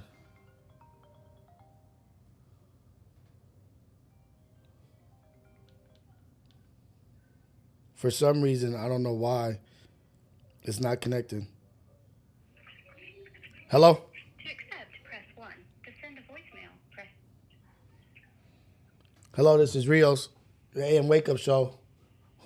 I don't think it's going through. Hello? Can you hear me? Yeah, I hear you, but it's on the phone and not on the damn Bluetooth. But what's up, brother? What's going on? How you doing? Hey, what's up, Rios, man? It's Rob from Philly again, man. I've been decided to call and to support you again, my brother. I appreciate the content this morning, man. Hey, I appreciate you for calling in, man. Survive that cold out there. How's everything going with you, though? Everything good. I'm at work right now, and I'm a carpenter contractor for this company out here in the city, so I'm just looking out the window out these high rises right now while I was checking in on you. Hey, man, I appreciate it, man. Stay safe and stay cool out there. No, stay warm, not cool. Try to stay warm out there. I'm about to try to figure out why this Bluetooth is not going through to the Rodecaster. But I appreciate you, man. Thank you for calling in. Thank you for the support. All right, man. I appreciate you. I appreciate you for answering, man. Keep doing your thing. Okay, for sure. Dang it, why is this not working?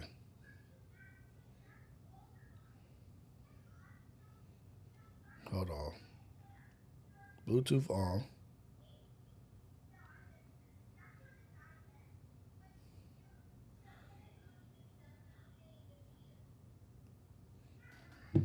All right, we'll see if it works on the next call. We'll see. If not, we just got to take it from the phone. Whatever.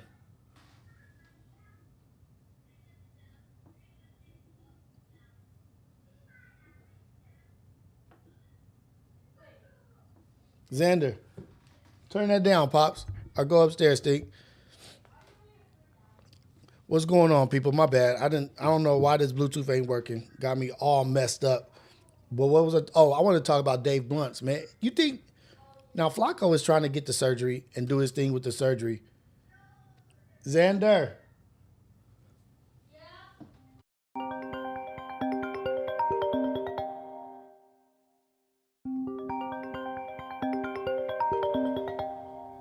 Okay, here we go. Now we got it going.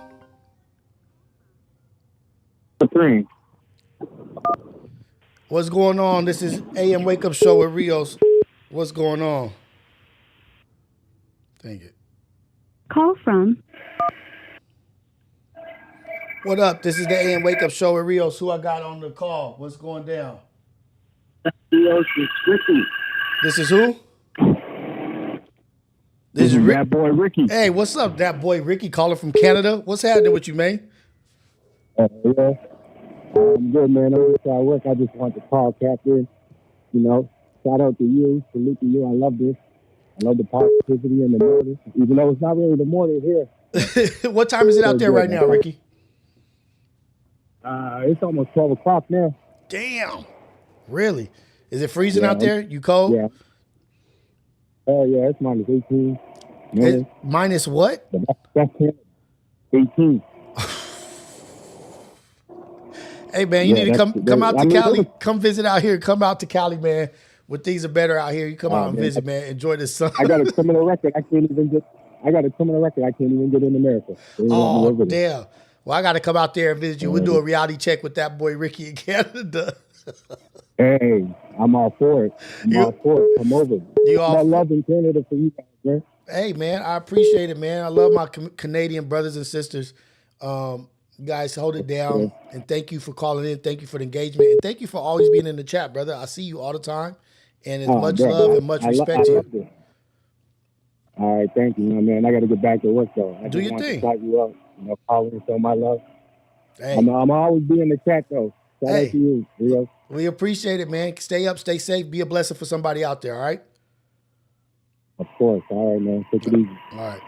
I was trying to talk about Dave Blunt's. I want to talk about his friend group around him. Like, is anybody telling that fool, like, man, you keep this up and you drink your syrup, scissor or whatever that is that they be drinking, and you over like 500 pounds, can't walk, can't even stand up on stage?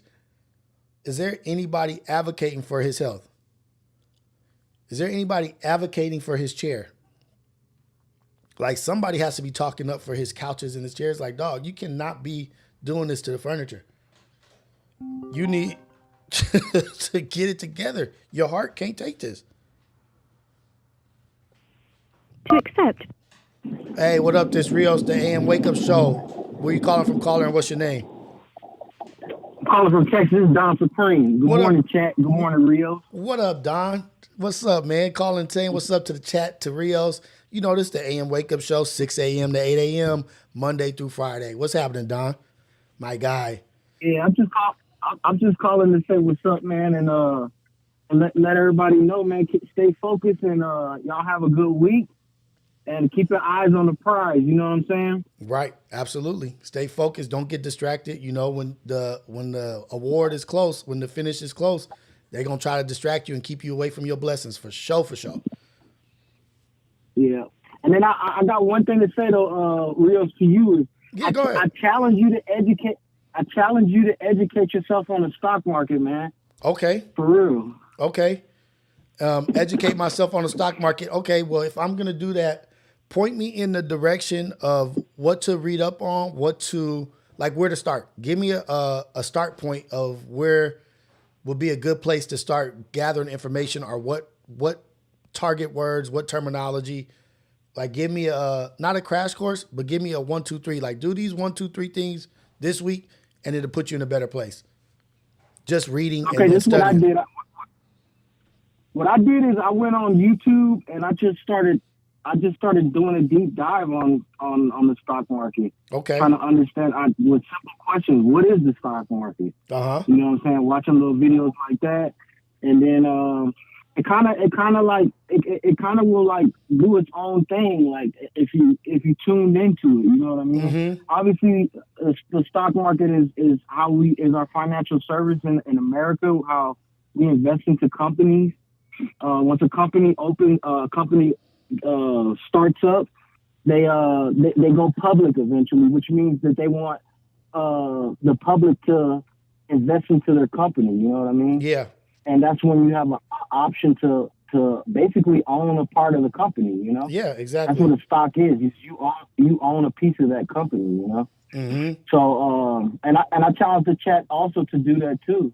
And then once you educated on the process of how stocks work, then one of the things that you could do is open up yourself an account with TD Ameritrade or Webull. Webull is good. Or if you want to keep it simple, Robinhood. I don't really like Robinhood too much because what they did with Blockbuster. No, not Blockbuster. They did it with GameStop. They'll freeze your money and stuff when you're trying to get in or get out of a stock. That's kind of shady to me. So, but yeah, and then you just start invest. Like this morning, I bought 100 shares of SoftBank. You know, $30 a share. So that's smart. What is it? SoftBank, Nvidia, the other companies that's going into that Stargate shit. Yeah, exactly. I'm tapped in, bro. Like like I said on a couple of days ago when I talked to you, like I'm tapped into what they doing. You know what I mean? Okay. And you gotta pay attention to the news. The stock market is a reflection of the news. So a lot of people that are in the stock market watch a lot of news because the stocks kind of run with the news. You know what I mean? Okay. If it's negative news on a company or positive news on a company, it affects the stock market immediately. Right. Like, you know, so you the stock market market is a reaction to the news. Basically, it reacts to what's going on. Yeah. Exactly. So that happened yesterday, and I reacted to it this morning. You know? I was just about to ask you that. So I was just about to ask you, have you gotten to a point where you can look at the news and pretty much gather from the news or the information that you're taking and be like, oh, I know this is how the stock market is going to react, or this is the smart move based off of what I'm watching? Yeah. Okay. And how long did it take you to get there? How long did it take you to get to that confidence and intelligence of the stock market like that? How long did it take? So what happened with me is back in 2009, I was following Sauce Walker. Okay. Sauce Walker put me on this dude named Chris King. He's a Forex trader. Okay. So I got in contact with him, and he kind of taught me the game about Forex trading. Okay. So what I did was he had a Telegram group where you pay $100 a month and you copy his Forex trade. He does it professionally. He does it for banks. Okay. So whatever trades he's going into, he copies those to his clients, and you put those trades in for yourself, and you make money. And then when I started doing that, that's when I started to research myself and find out how to do it more and more myself. Hey, you know what? And then I started looking into this. Let's do this. Let's do this. We'll do a section like this because I think we all need to be more financially literate. And I'll do, like you said, I will challenge myself to get a smarter, start reading, get a book or start YouTubing. But I've really been invested in, like, my focus has really been in like growing this page and finding out like what to do to promote, how to get in the algorithm. I've been like putting a lot of energy into that and my kids. But now I will take a little bit of focus to go into the financial side. But let's do this. Don Supreme. Let's do a 5 to 10 minute section every Monday, Wednesday, Friday, whatever. And you call in or I call you and you give a little bit of, you don't have to give stock advice on what to buy or on what to do, but you could give a 10-minute, a little education on finances, what has been taking place, what's going on, what you see in the stock market. And you can do 5 to 10 minutes on my show. And then you can build that out to be in your own page. Like, shit, this is Don Supreme's financial advice, and you have your own YouTube channel. But you can start here and then gather people or followers from the chat that will listen to you, and you start your own page. But I would love for you to be able to sprinkle some little bit of information on the chat or on the YouTube or on my page, and we'll have a little financial section or a little and whatever. You know what I mean? I don't know exactly, but I think that would be dope. Yeah. We can iron it out. I'll get in contact with you. And we can chop it up and figure that out. I'm down for that. Because because I've been seeing you in the chat and you really want people to be better. You've been in the chat and really like, hey, y'all need to get on this, you get on that. But maybe they need to hear your voice. Maybe they need to hear 5 minutes from Don Supreme. Like, hey, this is what I did yesterday, y'all. y'all don't have to take my advice, but this is what I did. I started a Ameritrade calendar, blah, blah, blah. I got this. And you can just start telling little stories, little 5 minutes, 10 minutes, add it to the show. Like, I'm down for that. Like, and I'm all about helping everybody out, helping you out. And then you could flip that into your own thing. Because why can't you have your own channel where motherfuckers just come and listening to you talk about financial shit? You said that dude from Forex or whatever, somebody sent you there. Why we can't send people to you? It ain't nothing to it but to do it. Yeah, I just wanted to grow like generational wealth for my family. I pay attention to what's going on in the world and in America, especially America, and these people got generational wealth. And you know, the black and brown community, you know, we come from oppression and we come from hard situations, and it's time to like break out of that mold and start to educate ourselves and get out of that dinosaur mentality. Right. And don't want to educate ourselves, you know, and spending money on and getting these companies rich, you know, buying Jordans and buying stupid stuff, you know what I'm saying? And instead of doing that stuff, you invest your money like they're doing. And then once you get to that certain point, then you can buy whatever the hell you want. Financial freedom to me is real freedom. Right. You Exactly. Know, like, I don't work, you know, I don't work at all, you know, and I'm basically retired and I take care of 3 kids. I'm a single father of 3 kids, and I provide a life for them, you know, and I get to drop them off in the morning. I just dropped my daughter off right now. And to me, I'm rich at heart, you know, because I get to do that. You fulfilled.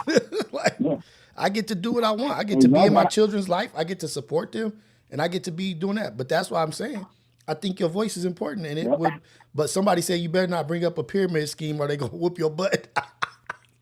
Nah, no pyramid scheme. Nah, none of that. None of that. And then, like I said, you know, and then another thing too is the crypto market. So in 2020, I invested into XRP real early. I bought majority of my shares at 13 to 20 cents. You know. Yeah. Look at XRP today. It's at $3.19 this morning. So I didn't flip that money like over. I mean, you do the math, you know what I mean? Exactly. So, you made some money out of it. Yeah, and I put my initial investment was $20,000 at 12 cents a stock a share. So, and now it's at $3. You know, yeah, now it's at $3. You know, but I learned from mistakes. You know, when I was in the Army, Bitcoin was a big thing, and the dude told me, hey, you should buy Bitcoin. I didn't understand it because I had a dinosaur mentality. Yeah. I didn't want to educate myself. You know what I'm saying? And I lost out. At the time, Bitcoin was at $5 for one. Exactly. You know what I'm saying? We're talking 2011, 2012.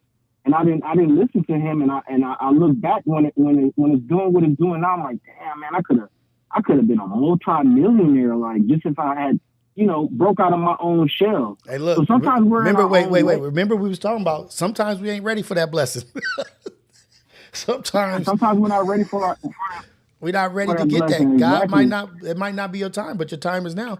And your movement may be to bring people along with you. Your movement, your motion may be for you to use what's in your mind and what you've learned and gathered to help other people get to a place of financial freedom or at bare minimum financial literacy. So you might have a call in there, you know what I mean? Like, but just dive into that. I challenge you, just as you challenged me to get into more literacy financially and be more intelligent there. I challenge you to share more with people. Share what you know with more people. Yeah. And that's my challenge for you. And then when you want to, you call in, talk. I'll answer your call. I'll save you in my phone log, and we'll get it going, man. Let's enlighten people. Let's enrich people's lives together. So. Yeah. I just wanted to. I want us to build generational wealth as a community and change, you know, and show some change, and get that real true freedom. You know what I mean? Where you can take care of your family and enjoy life, like totally. Right. You know what I mean? Right. So I salute you. I see you. You're doing your thing too. Like you're able to not work and provide the show and do all that stuff, and I pay attention to that too. You know, like. I know you got your ducks in a row too, you know. Mm-hmm. Like it's a sacrifice and it's hard work, and it's not where it's gonna be, but I know it's gonna get to where it's got to go. but I'm investing in myself. And now look at me. I'm about to start learning a little bit of financial literacy, get me closer to financial freedom. But my calling is to talk to y'all and be here for y'all and be accountable to the things that I say. But shout out to you, Don, man. I appreciate you. If you feel like calling in tomorrow, call in tomorrow. Have a little 5-minute little information for us that we can use, little tidbits that we could go research and do. But shout out to you. Thank you very much. Have a blessed day. Have a beautiful day. Blessings over your children and your family. And nothing but blessings and great things for you and your family, man. All love. Likewise, shout out to you and to the chat. Absolutely, brother. Absolutely, brother. From the Stonehenge Mountains of Georgia. Oh, man. If anybody else want to call in, call in. But I think that would be dope to have a little financial advice segment, just and not necessarily telling people what to invest in, but just telling them, giving us a little history, giving us a little education on it. Like, this is what this means. This is what a bull market is. This is what such as a bear market. What's the difference between a bull market, bear market? If he could do stuff like that, like, hey, today 5 minutes is of what is a bull market versus a bear market. What's a buyer's market versus a seller's market? You know, I think that would be freaking dope if we could provide that. Got another San Francisco. Let's go. From Gotti. Hey, this is Rios AM Wake Up Show. What's happening, caller? Where you calling from and what's your name? Oh, man, I'm calling out of Frisco, man. It's Rob Gotti. What's happening, Rio? What up, Rob Gotti in the building? What's happening? Chilling, man. I was just trying to tap in, show some support before I head into this next meeting, man. Hey, man, go do your thing, man. I'm happy you called in. I've been wanting you to call in for a minute. Give us a good word, man. Give us a good word to the chat. What's up? Get money, man. If anybody's straight up in the architects, come to San Francisco, man. If you're in the architecture, go to San Francisco. That nigga said, "Get money, man." That's my message. Get your money. San Francisco, man. Hey, that's what's up, man. Come out here, man. Come join the union, man. Come join the union, Architect Union, man. I appreciate you, Rob Gotti, man, for always showing love, always being in here. I got so many mods in here right now. It's so crazy. But yeah, man, I'm just showing some love, man. Hey, the message, Rob Gotti said the message is, hey, they get some, dang, I'm trying to stop saying that. Hey, man, go get some money. Get that money. That's the message from Rob Gotti from San Francisco, for the Bay Area. Go get your money, man. Thank you, Rob, man. I appreciate you for sure. Call from Haitian. Hey, what up? This is Rios, the AM Wake Up Show. Damn, let me start that over. What up? This the AM Wake Up Show. Hold on, you can't laugh. You can't say nothing yet. Hold on, dog. Wait, here we go. The AM Wake Up Show with Rios. We got the caller on the line. What's your name and where you calling from, caller? Yeah, man. My name is Haitian Josiah. I'm from Miami. Hey, what's up? I'm calling because I am a day one supporter of your show, bro. I messed with you from day one, bro, when you was on Ace Boys, when you doing all your endeavors, brother. You know what I mean? Hey, I'm originally from the Virgin Islands. You were Puerto Rican, you damn near neighbors. You know what I mean? Right. And I know you lived in LA for a long time, but I just want to talk about the Caribbean. I want to talk about Haiti. If you know anything about that, I want to know. What you want to start talking about? What you want to talk about? Nat Turner, how he fought off the people, how the French. No, I'm talking about the disparity and the struggle that's going on in Haiti right now with all the stuff. The Kenyan soldiers that went to Haiti because of the situation that's going on down there. That really. It's so close to Santo Domingo or Dominican Republic that a lot of the violence is spilling over. And, Haitians have been in the struggle. They're actually the first country in the Western Hemisphere to actually be free. That's why I brought up that, you know what I mean? Because they actually were in debt because they freed themselves. They freed themselves from slavery, but because they freed themselves from slavery, they put a debt to the slave masters that the slaves own. Like, come on, man. And that's just like the fact that was recent. That wasn't a long time ago where they just realized like they still paying back the French for freeing themselves from slavery. How am I paying you for freeing myself from slavery? But that's a deep conversation. That's a Nat Turner. You know, one of the favorite things about Nat Turner that I love, and we'll get into what you want to talk about. I'm so sorry. Is that when he go ahead, when he had his let's say when he had his meeting, when his come to Jesus meeting with the people, with the slaves, like, hey, this is what we got to do. First things first, we got to make a move and do this and set out the plan. We got to go after the master, take them out. And then after he was done speaking or whatever it was, he said, who is not with that? Who's not with standing on a business like that? And people raised their hand. People raised their hand and stepped forward. And he said, first line of business, we got to get rid of them niggas. Right, bro. The people that ain't for the cause, if you're going to be an obstacle, if you're going to be a snitch, if you're going to stop us from doing what we need to do, we got to get rid of them first. And it was like, we got to work from within, get rid of the weakness, and go build out. But yeah, man, I want to hear all that stuff about Haiti. I didn't know nothing about the Kenyan soldiers going into Haiti and all that stuff. I have no idea about that. Yeah, man, because there's a warlord. No, I'm not even gonna call him a warlord, but it's somebody who's down there who's fighting for the people. That's trying to get away from a lot of the foreign stuff. They're trying to just basically bringing up, basically just they're for the people. They want the same stuff that the kids in the United States have, but sometimes the higher ups, they keep all the money and the stuff for themselves. They had 90 million or more money when they had the earthquake a few years ago, and none of that stuff reached the people. None of it, because greed. So that's what I say. It's the same thing with Puerto. Right. It's the same thing with Puerto Rico. When Puerto Rico had the hurricane and they had all them hundreds of whatever. And Puerto Rico had hurricanes back to back, like 4 extra say. You know what I mean? Like, they got funding, but it didn't touch the people. Right. It's just like, okay, I live in Florida. So we're only a couple hundred miles, maybe 100 or something miles away from these Caribbean islands, but we're in the United States. So we get all the FEMA funding. You know what I mean? It takes them all types of stuff to go through the higher up, sign this paper, and all this kind of thing. That red tape type stuff, like the obstacles and, you got to do this first. You got to do this first. Like, come on, man. Yo, I just want to say I got to go back to work, bro. Yeah. I fuss with you heavy. I mean, you're like my day one guy. You my day one guy. Manny. Let's go. Yeah, I like you. I like Manny. I like Luck. You know what I mean? All you guys are. I like the 2 girls. They're official. You know what I mean? I like when you do your rounds.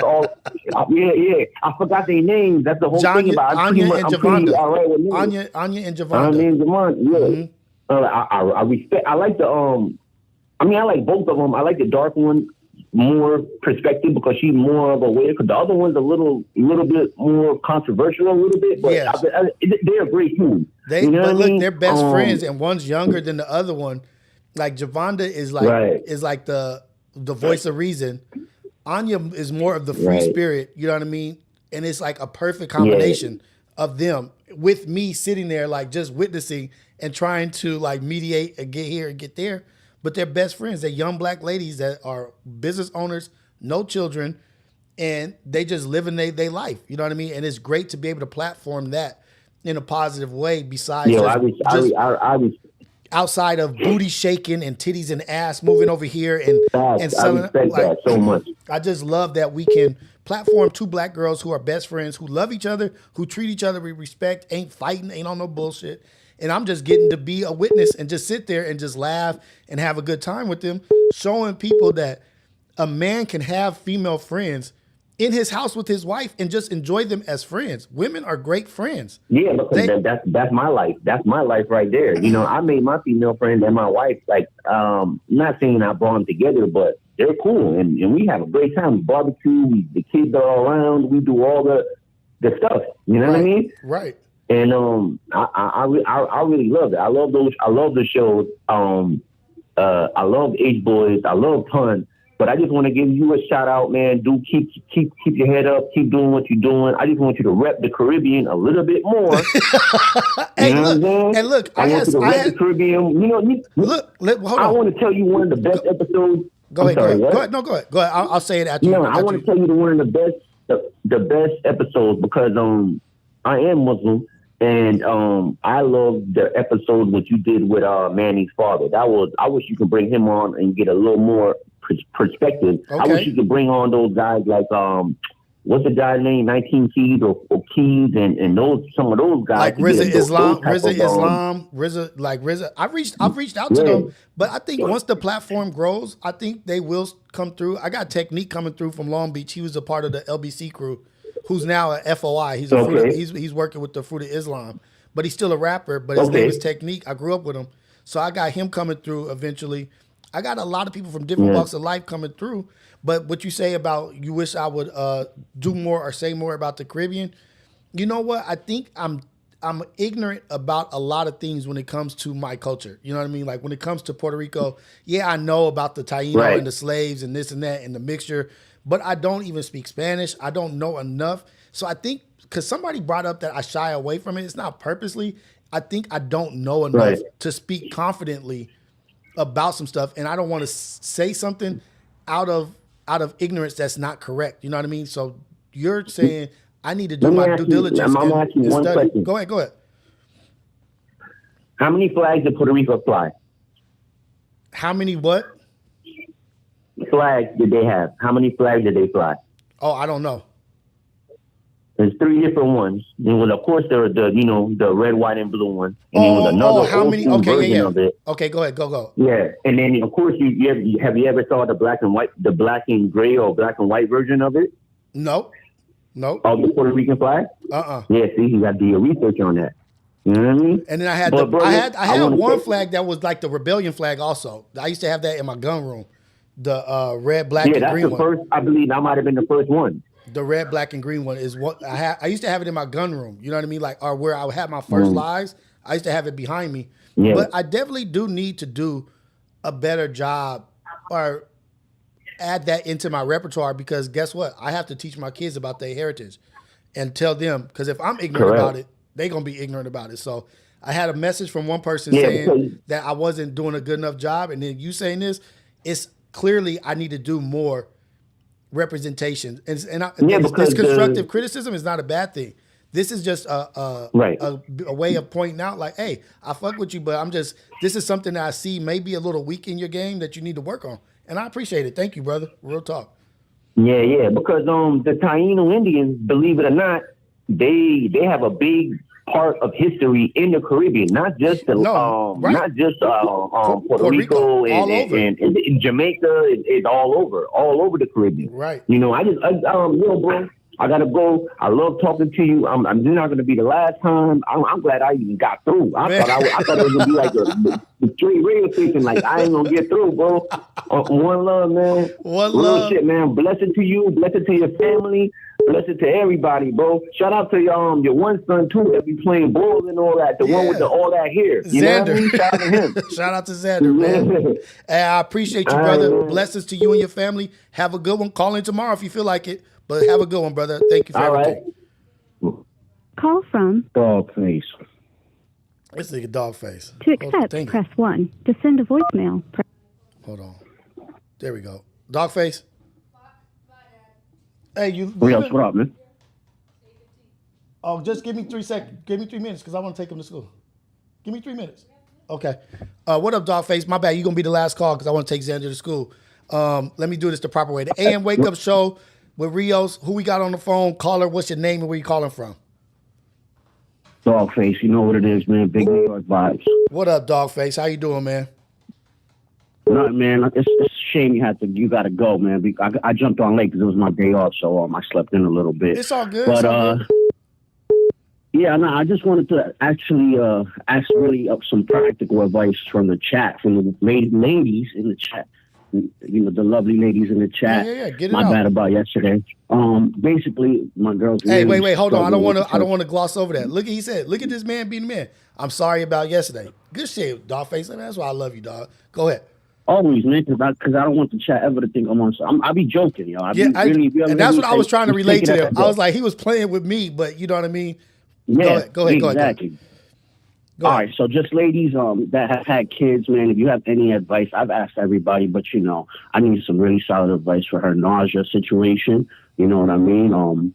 she's struggling with, you know, the morning sickness and all of that. So just, you know, if you can put that in the chat for me, ladies, I'd appreciate it. Or even men who've had the experience. Exactly. I don't discriminate. So with your pregnant girl is not having morning sickness?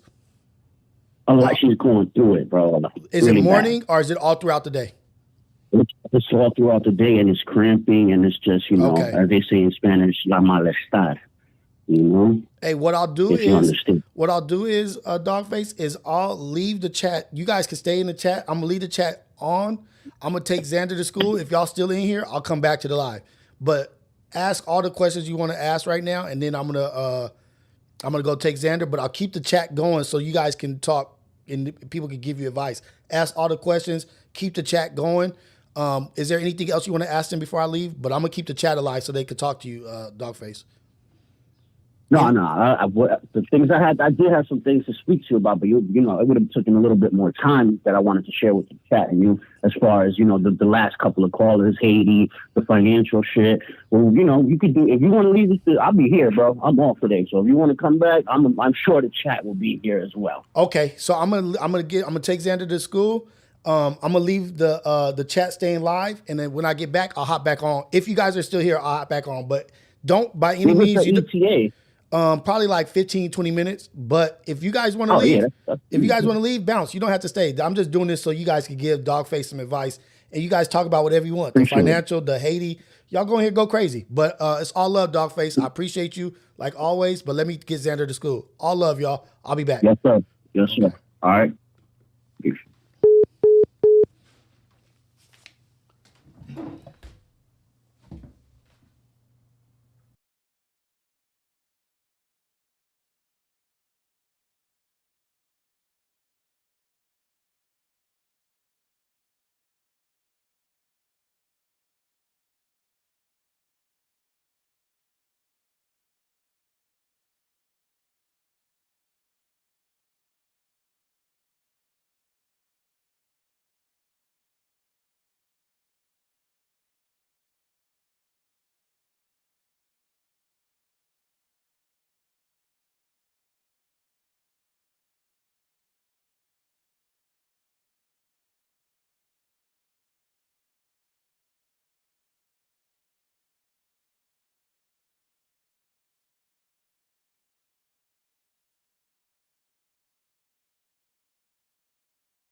What up, chat? We still in the building or what? What's going down? We still up in here?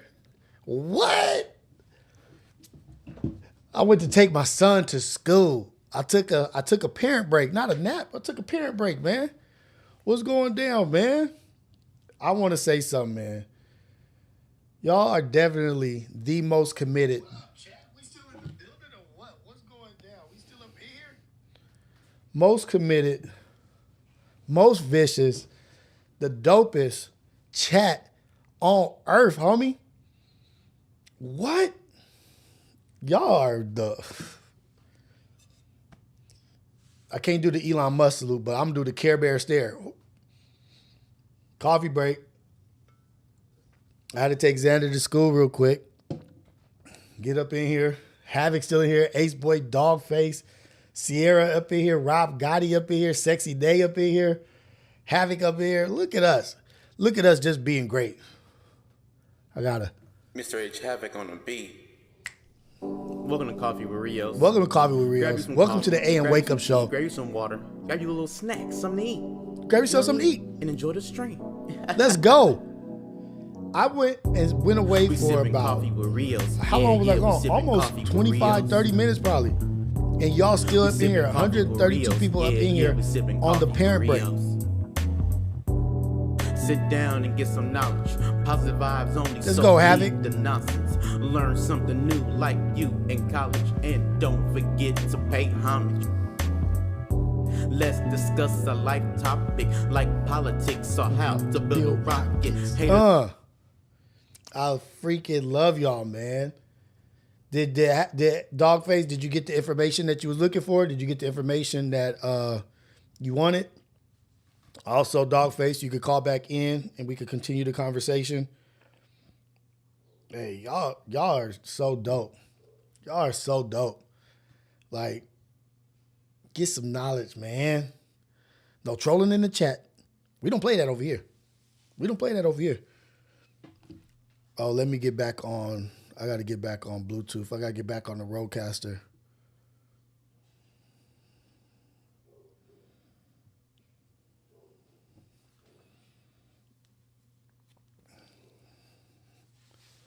Oh, good, good. You got good advice. That's dope. Dope, dope, dope, dope.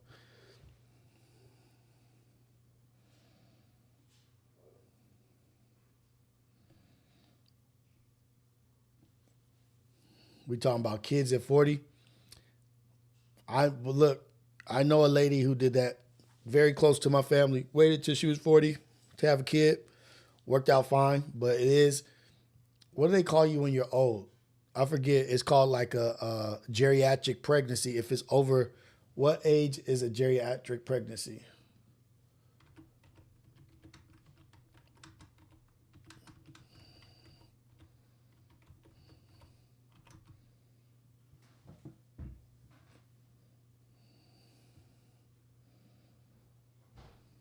$35 years or older is considered a geriatric pregnancy. Oh, that's an outdated term. It's now ADMA, AMA, advanced maternal age.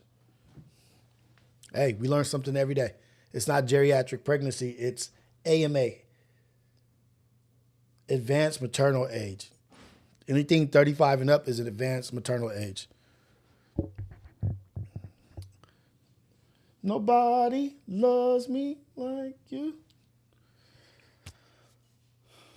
What up, man? It's after 35. 35 is the age. So Ace Boy Dogface, you're not in that category. It's 35 and up.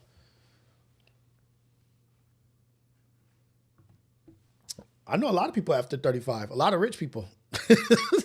Actually, people that have they brains together and got life figured out, they wait to 35. It's like, nope, I'm going to own a home first. I'm going to have a successful business. I'm going to have all my stuff ready. I'm closer to retirement. So I get to spend. The later you wait, the more, like I'm telling you, 35 is like, I'll tell you who usually waits to 35. Mature, intelligent people. Oh, you know what? Let me see. To accept, press 1. We got a call, man. We got a call. AM Wake Up Show with Rios after our 25-minute break. What's going on, caller? Where you calling from? What's your name? Man, this one is Dogface, man. Hey, what's up, man? What's going down? So you got your you got your advice about the nausea and your girl and her feeling sick. I saw some messages in there that were helping you, but was there something else that you wanted to talk about? For sure, man. If you had some time, like I said, I caught the stream a little bit late, but I caught Don Supreme's call about financial literacy and all of that. I really, I ain't financially literate. I'm dumb as far as it comes to that, but I'm doing my due diligence. Like I'm looking into ways, that I can invest my money. Like, something small that I started with was an IRA and investing 500 in an S&P 500 fund. Something small like that, you know what I mean? Because, a lot of that financially literate and passive income and all of that, it's advanced, you have to start somewhere before you get to that level. Like I started looking into Bitcoin. I work with a couple of people who know what they're doing with the Bitcoins and stuff like that. Yeah. And, a lot of that stuff is super technical, bro. A lot of that stuff, a lot of these Bitcoin companies and applications with the stuff, the way that people really making money off of that, you can't even do it in the United States. You have to have a VPN and route yourself somewhere else. You feel me? So this, I'm not trying to, stop anybody from becoming financially literate. I just, there's a place to start, and just know that if getting money was easy, everybody would have it. Exactly. You feel me? If it was as simple as, hey, I got $1,000, I'm gonna put this up in XRP. Well, you only got $1,000 playing. That means that if an emergency were to happen, now you're pulling your money right out of there. What I would say to that is that you're 100% right. If it was easy, everybody would be doing it. If getting your college scholarship was easy, everybody have a college scholarship. If it was easy, everybody would be doing it. But if you get out of your own way and you put the hard work into it, it's nothing is a get rich quick scheme. Like you got to actually put in the effort to learn something, and it's very possible if you put into it what you want to get out of it. It's usually balanced. Like if you put in the work, you'll get out of it what you put in. If you ain't putting in shit and you just bullshit, no, just tell me what to put my stock in. Oh, tell me what to do. Right. Guide me here, guide me there.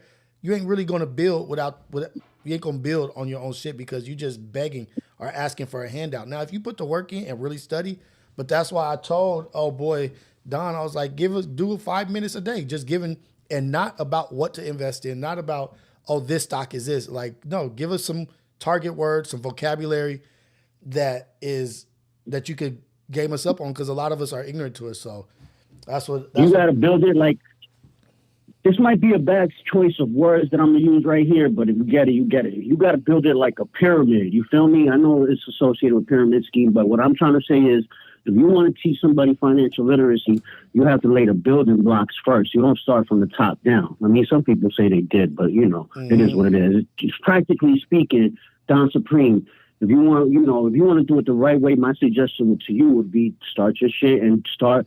Because I'm gonna listen. I'm gonna follow you. If you're doing it the right way, I need to get it. Matter of fact, send me $500 right now. I'm gonna follow you right now. It's about him just dropping those 5 minutes of just drop some dimes, drop some gems. Like, hey, this is what this is. This is what the market is today. You see, this person did this. This is why. This is it. And I think he could build out real strong from that.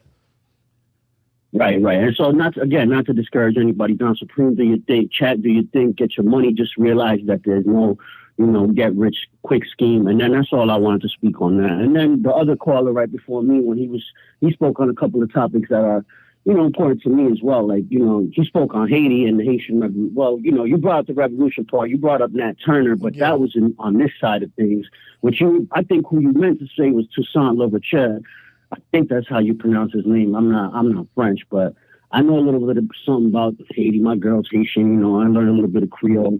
But definitely they was the first country on this side to fight for freedom for slaves, and they exported freedom throughout South America and the other Caribbean countries. So Haiti is a very important foreign country to the culture, man. You know what I mean? It's No, you're it's absolutely something right. I did we misspeak. should all be proud of.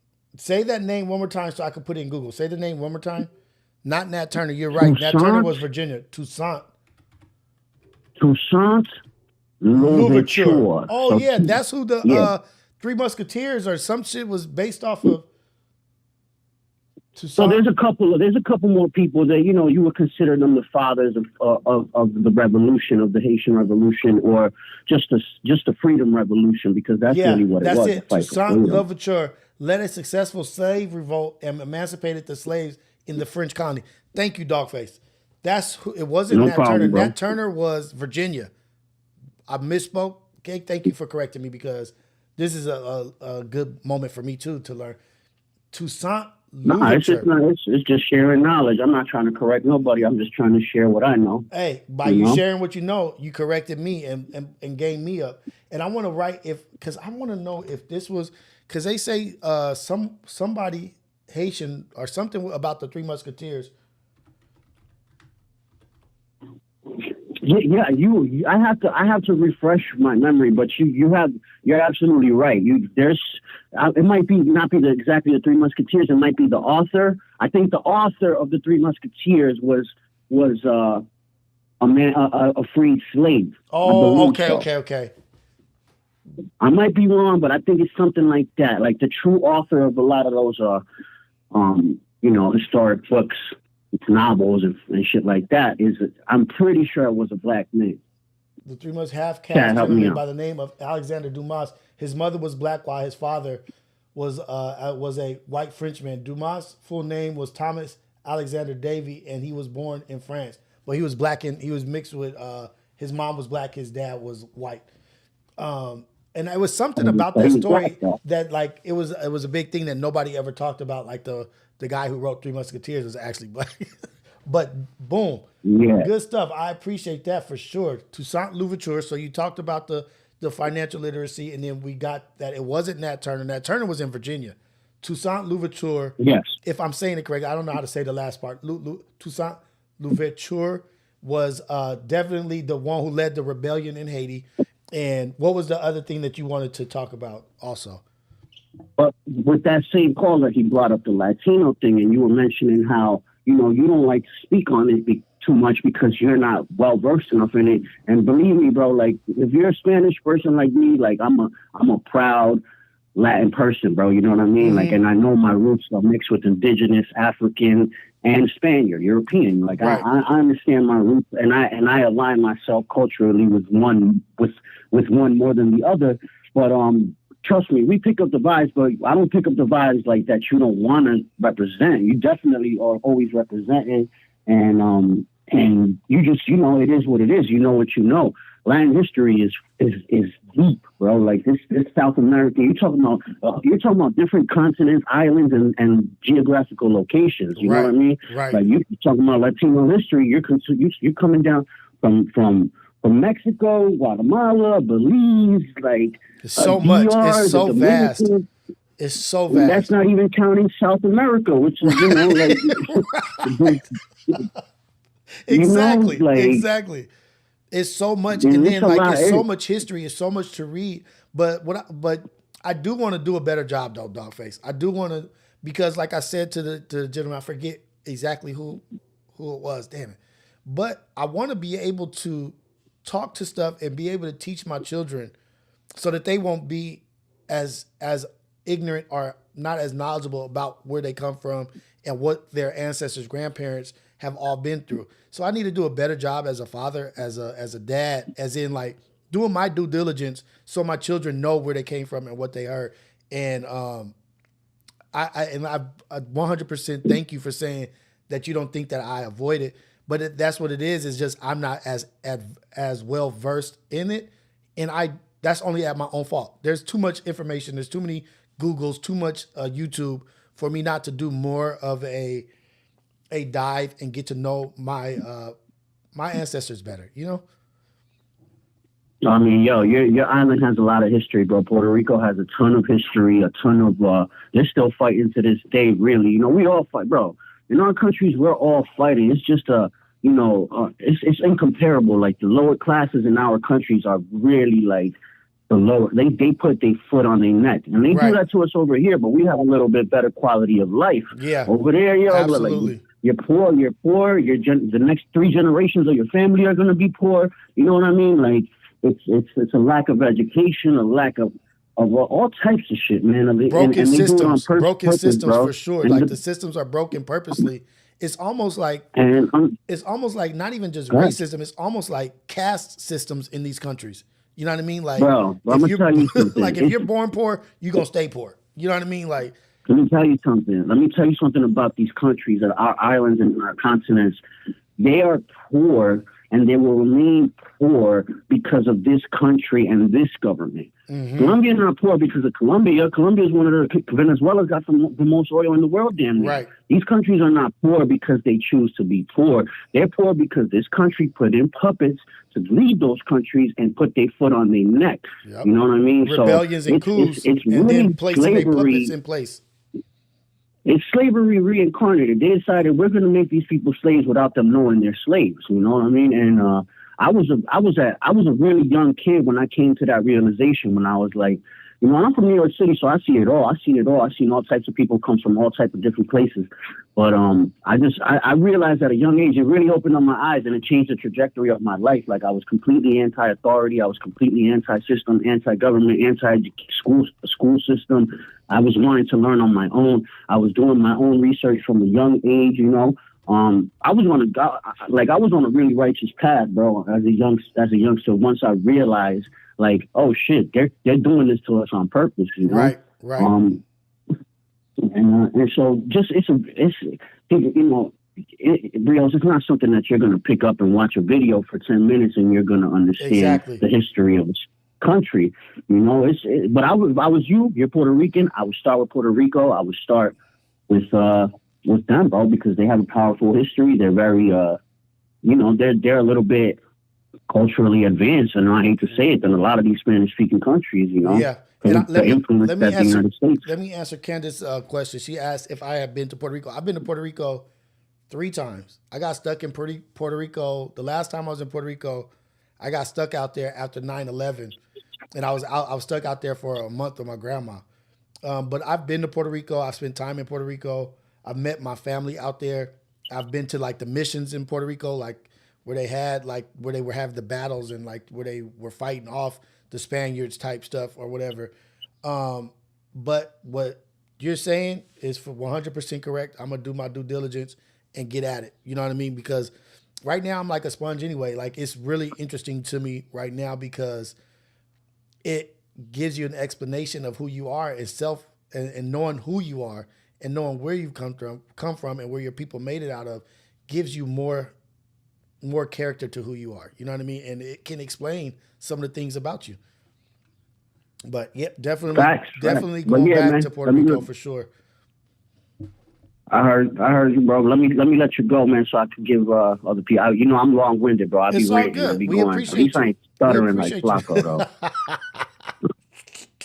Hey, appreciate you. You get better and better every time you call in. You smooth. You're not rushing it. You're doing good, man. So have a good one. Blessings to you trying, bro. And your baby on the way and your girl. God's blessing and cover y'all in all the healing that we can have. Yes, sir. I appreciate it. Shout out to you. Shout out to the chat. Shout out to your family, man. Much love. Thank you, brother. All right. Boom.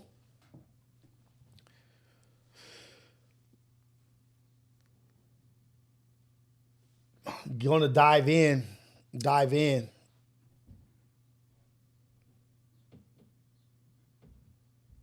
Micah time. Havoc been a mod for a while now. He said twerks. He said twerk win.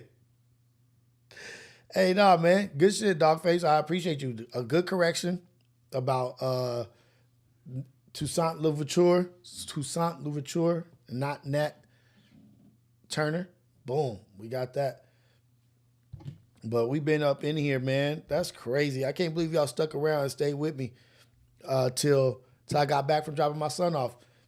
But back to what I was talking about, like a lot of us, like where we come from, we're like, oh, you got to have a baby early. You got the 35 is old, But there's a lot of people that are well-to-do, well-to-do that have their shit together that wait till they're 35 to have children because they want to make sure that they don't have the stresses of a young life, the stressors of being young and not having your shit together, also while trying to raise a child, which is very difficult in a situation where you don't have stuff figured out. When you have the means to, and you have access to the best medical health care and the best medical facilities, and you can go to all your appointments, get your therapy, get this and that, those people with money, they wait a little later so that they can spend more time with their children and so that they can be more mature and figure out how to be the best parent they can. A lot of people wait that are in a position to wait.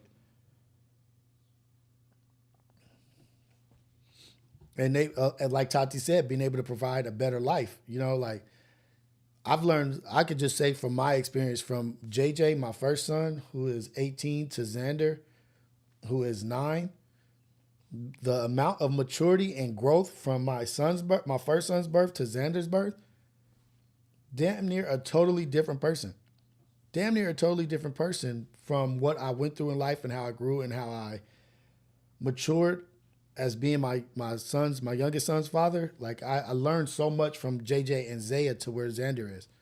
So I have 18, 13, and 9. And all the way through, I've gotten better.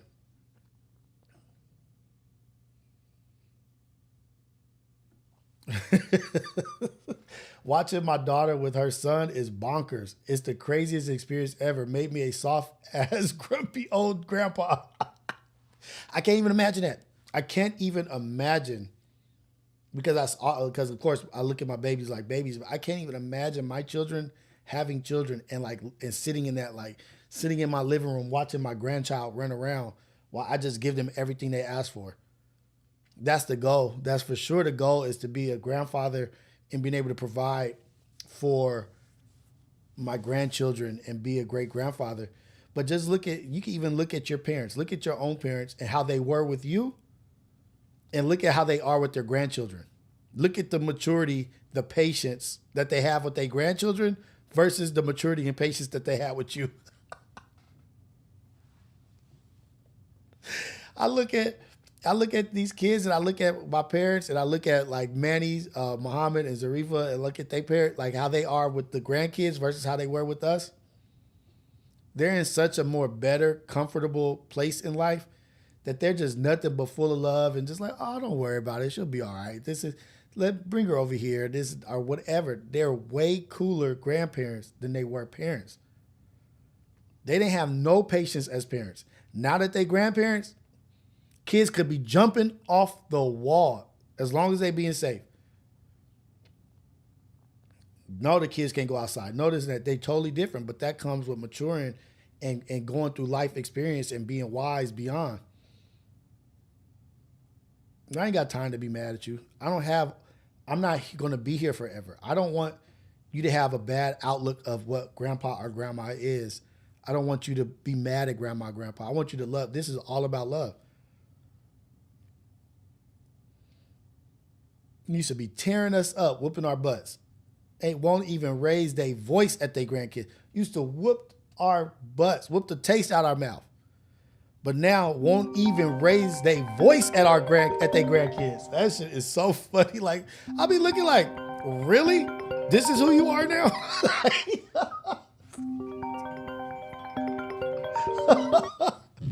Like, let me see. Oh, I got a caller. Let me answer this call. Brandon. Hey, what up, caller? This is the AM Wake Up Show with Rios. Where you calling from and what's your name? I'm back. What up? Brandon from Maryland. Hey, Brandon from Maryland. What's going down, man? What's happening? I see you surviving the cold. Oh, come on, Brandon. Brandon. Calling from Maryland. What happened? What happened to Brandon, y'all? He was here and now he's gone. He'll call back. Maybe he lost service or something. Kids be punking grandparents. Be talking to them all kind of sideways, and I'll be looking like, Yeah, I'd have been crying already. I'd have been getting my butt whooped already. I'd have been on punishment already. I'd have been in a bedroom by now. Go take your ass to your room. Hello, this is Rios, the AM Wake Up Show. Where you calling from, caller, and what's your name? Yes, sir. Yes, sir. Yes, sir. Brandon from Maryland. I don't know what happened. Nah, you got to start over. You got to do it like you did the first time. I'm back. I'm back. Back in full effect. Back in full effect. What's up, player? What's going down with you, man?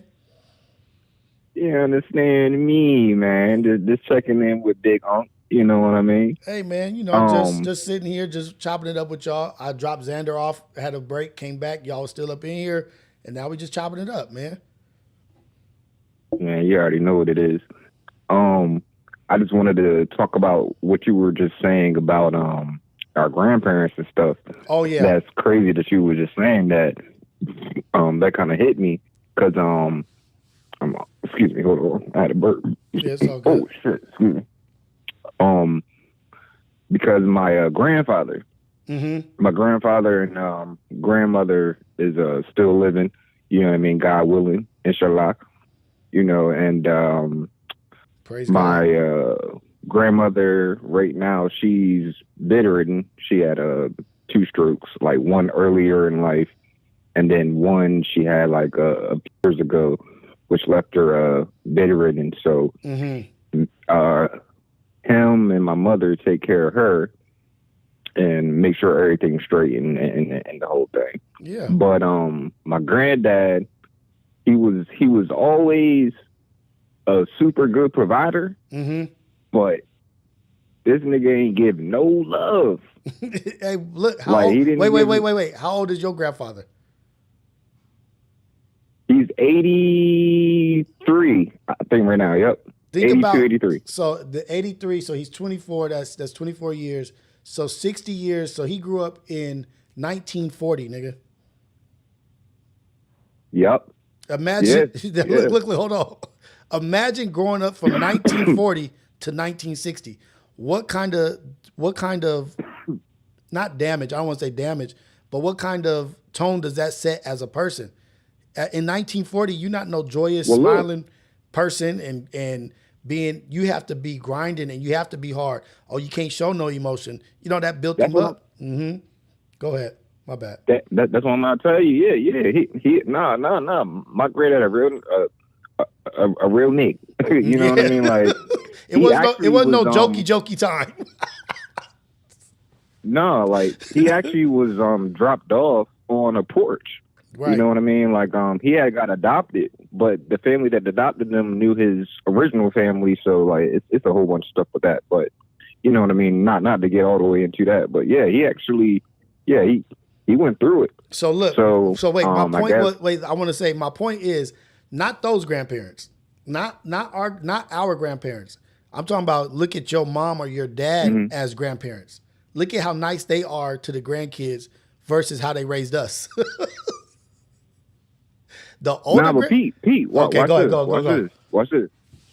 So growing up, shout out ODM Slim. Like really not like them. No, go ahead. I just shouting out ODM Slimmy in the chat. I just oh, okay, yeah. Shout out Slim, his stuttering ass. But no, I never really liked him like that because he just didn't show any love. Like he was cold. So when I started growing up and I started getting to more spiritual things and learning about my chakras and all this type stuff, and I wanted to bring it more to the family and things like that because we're heavily Christian based and things like that. But you know what I mean? Like I just kind of venture out and wanted to find my own path. I would always come back to him and I would tell him I loved him. Yeah. And he'd be like, I because my all right, nigga, go ahead. Stuttering problem too. Like, all right, go ahead, nigga. Yeah. Cool. Because he got a stuttering problem. So he'd be like, okay, yep, okay, yeah, okay. Because that's something that they weren't used to. You know what I mean? Like that's not something they were raised in. I guarantee his father or whoever raised him probably never told them that they loved him ever. May not have ever gotten a hug. Exactly. So like I used to make him tell me. I'd be like, nah, get up and give me a hug. get up and give me a hug. So he would get up and give me a hug, and he'll just pat me on the back. Yeah. Oh, okay, all right, okay. But now, and he getting older, and he getting like a little bit slower. Muscles not working the same. Yeah. You know what I mean? Joints is a little bit, creaking and hurting a little. Now he's all love. That's he what all it as soon as I come in the house. Yeah. Brandon, yeah. Come here, give me a hug. Come here. Yeah. Like, yeah. It he takes all some time. like that now, It does. And like, it feels good because like, I know that I contributed to that. Like, Yeah. I didn't stop. Yeah. I didn't stop. I was like, no, Papa, you're going to love me. Yeah, exactly. And you're going to love your other grandchildren and like find love in your heart more. Yeah. And he did. And He let did. him know, like, damn, it's okay, Pops. It's okay to be where we at now. You know what I mean? Like, Yeah. you're not in the same place. We're in a different time. And while you here, we're gonna take full advantage of being together, being happy, being joyous, spreading the love, and being a lovely family, a loving family. And it took him some time, but he got there. You know what I mean? Yeah. Yeah, cause I don't know how many more years I have with him. I mean, like I tell him, like, bro, like, you're 83. Like, I don't know. I don't know if I'm gonna get the call next week or next month or next year. Like, cause my grandma, she's in her 70s, so she's gonna live a little bit longer. But if something happened to her and he doesn't have to take care of her no more, he's gonna go like that. Like, cause the only reason why I think he's still here is to take care of his wife, cause he loves my mom. Right. Look, my grandma passed away, right? Rest in peace to my grandma. But my grandma used to call everybody in the family. Rest in peace. Rest in peace to the goddess. She used to call everybody in the family on the phone. She used to call She every did what? day. Call on the phone. She used to call everybody every day That's on the my phone. grandma. That's Call my grandma. on the phone, Yeah. on the phone all the time. And you get on that phone, you answer the phone, you hear your grandma's voice, you're like, oh, shit. It's about to be a 20-minute conversation. Mm-hmm. But you know how I used to regret getting on that phone. Like, dang, why did I answer the phone? Because she would get on that phone and talk your ear off. But you know how much I would give, what I would give up to have another 20-minute conversation with my grandma on the phone? She could talk about whatever she wants to talk about. I don't give a damn if she's talking about the pennies and the nickels and the quarters that she's collecting for the grandkids for the summer. She could talk about that shit for an hour. And guess what I would do? I would sit on that phone for an hour right now. But as a kid, I didn't know how valuable and how much love was in those phone calls. She was calling everybody to show them love and be able to talk to them every day. She would call everybody multiple times, and she would just chop it up and just be on the phone. And everybody would just get stuck on the phone with her. But you know what I would give up to be stuck on the phone with my grandma right now? Hey, Uncle Rios, like you speaking bars again, because the same thing. My grandma, she can speak, but she doesn't have a lot of power in her voice like she used to have. My grandma and my mom, they're beautiful singers. Always sung in church choir, all that stuff. Soprano. Dope. And look, I'm gonna share another story. I don't know what I'd give. I don't know what I'd give to listen to my grandma sing again. Yeah. Dope. To sing and to my grandma, we used to massage her arms. She had little fat arms, big old little jelly roll arms. And me and my sister used to squeeze her arms, and she used to just love it. She used to let us do whatever. But my grandma used to collect pennies. Arms. Right. And so like Grandma Hands, the song Grandma Hands by I forget the dude's name, but he's from Long Beach, but it's Grandma's Hands. But she used to collect pennies for us, and she used to put them in the little paper collection sacks things that they used to have for 50 cents worth of pennies.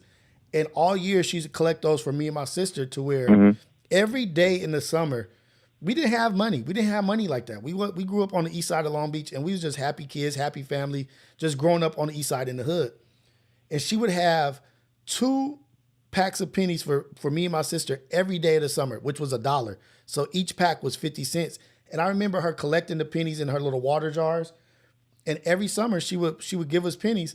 And the first Oh my God, the water jar. My grandma used to have the glass jump and put the pennies in there. Put the pennies in the water jar. Fill that whole joint up. Yeah, fill the whole joint up. And she would have them, like a bunch of them filled up. And then The first 2 weeks of the summer, kids in the neighborhood, they be laughing like, oh, y'all niggas coming to the store with pennies. Y'all got pennies, acting like we ain't got no money, which we don't, but we not embarrassed. It's like, shit, I'm going to go get 4 things with this dollar that I got. Yeah, it's pennies, but it's $1. You know, after 2 weeks, them kids would be out of money. Yeah. They would have, guess what me and my sister would have? Yeah.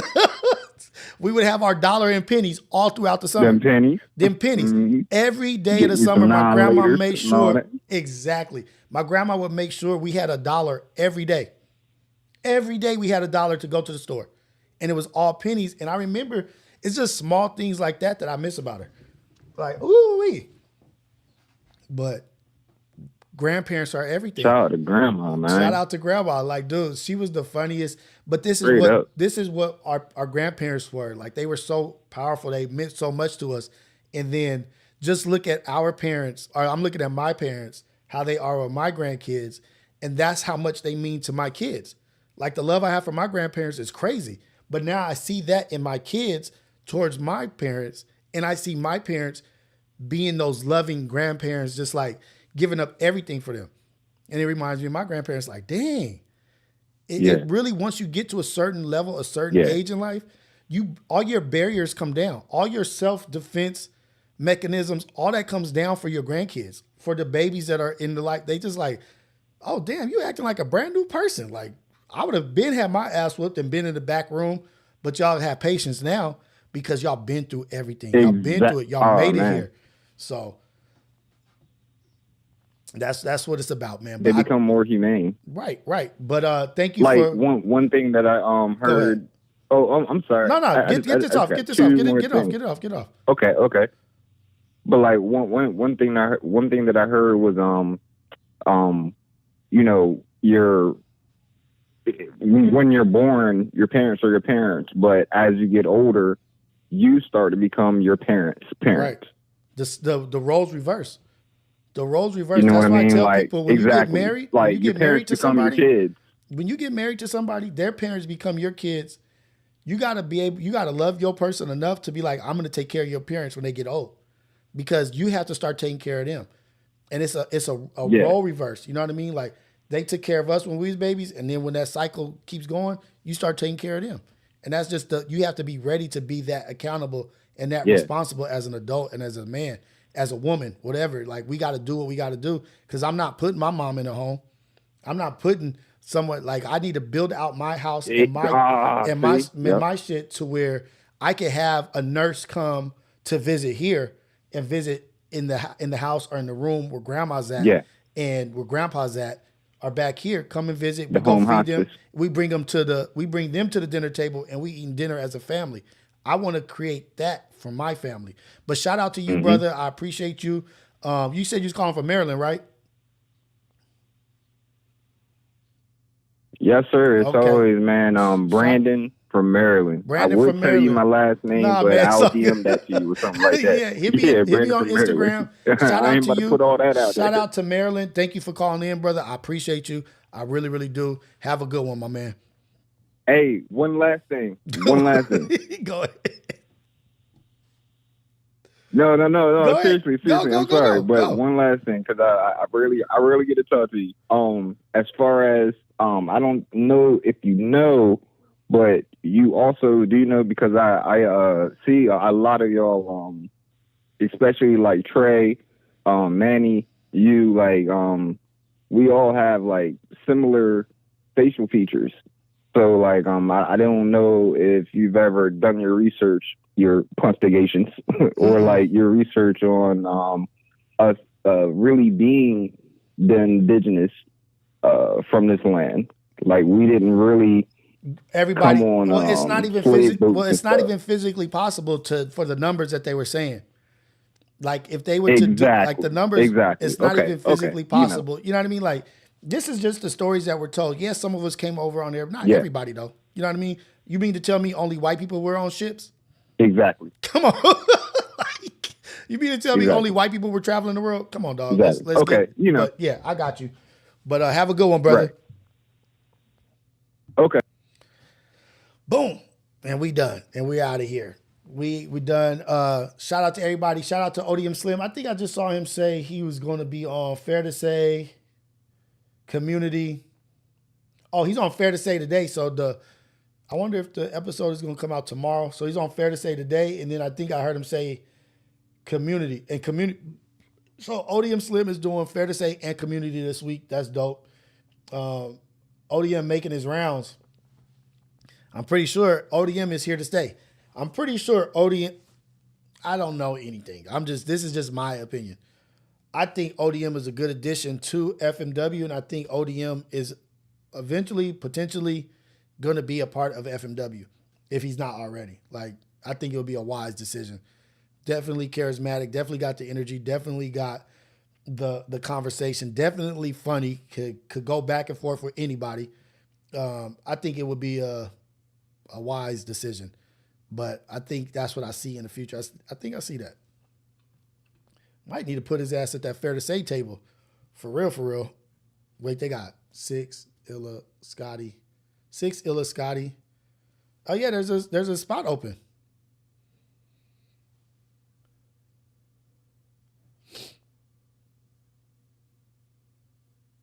Yeah, man. Hey, mods, y'all got the power to do whatever y'all want, man. This y'all chat. ODM getting to it. ODM getting to the bag for sure. He for sure getting to it.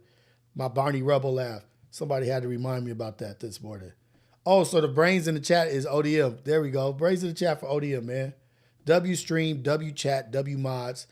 We getting our money. We getting to it. We getting good conversation. We getting impactful engagement out of the chat and out of the call-ins. Appreciate all y'all.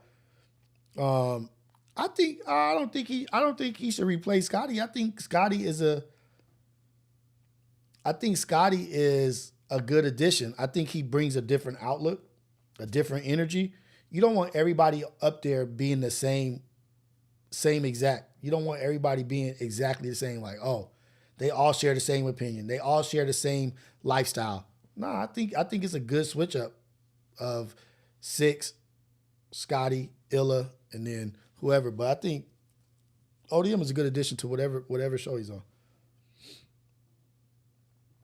Yeah, he did start that up. The fufa, you fufa bitch.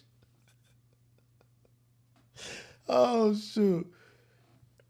ODM is Smacky having a reaction channel. Hey, so whoever's got the access, oh, my correspondent from Colorado, from Denver is calling. Hold on. Alberto. My correspondent from Colorado. Okay, this is the AM Wake Up Show with Rios. I got my correspondent from Denver, Colorado calling in to report. You go. What's going on? Alberto checking in. How we all doing? Alberto, this segment's called Alberto's Check-In, calling from Denver, Colorado. What can we expect out of Colorado today? We can expect not so bad weather. Everything's all right. Okay. You know what I mean? How you doing? I'm good, man. You know, just hanging and chilling. Just chopping it up. Just trying to be positive and push this narrative of good shit. I had a little take on the respecting you started off with today. You said the respecting? Yeah. Okay, go ahead. Yeah, go ahead. Yeah, I mean, I'm what, 39, 30, I'm turning 40 this year. Okay. Good. And 40, good year. I was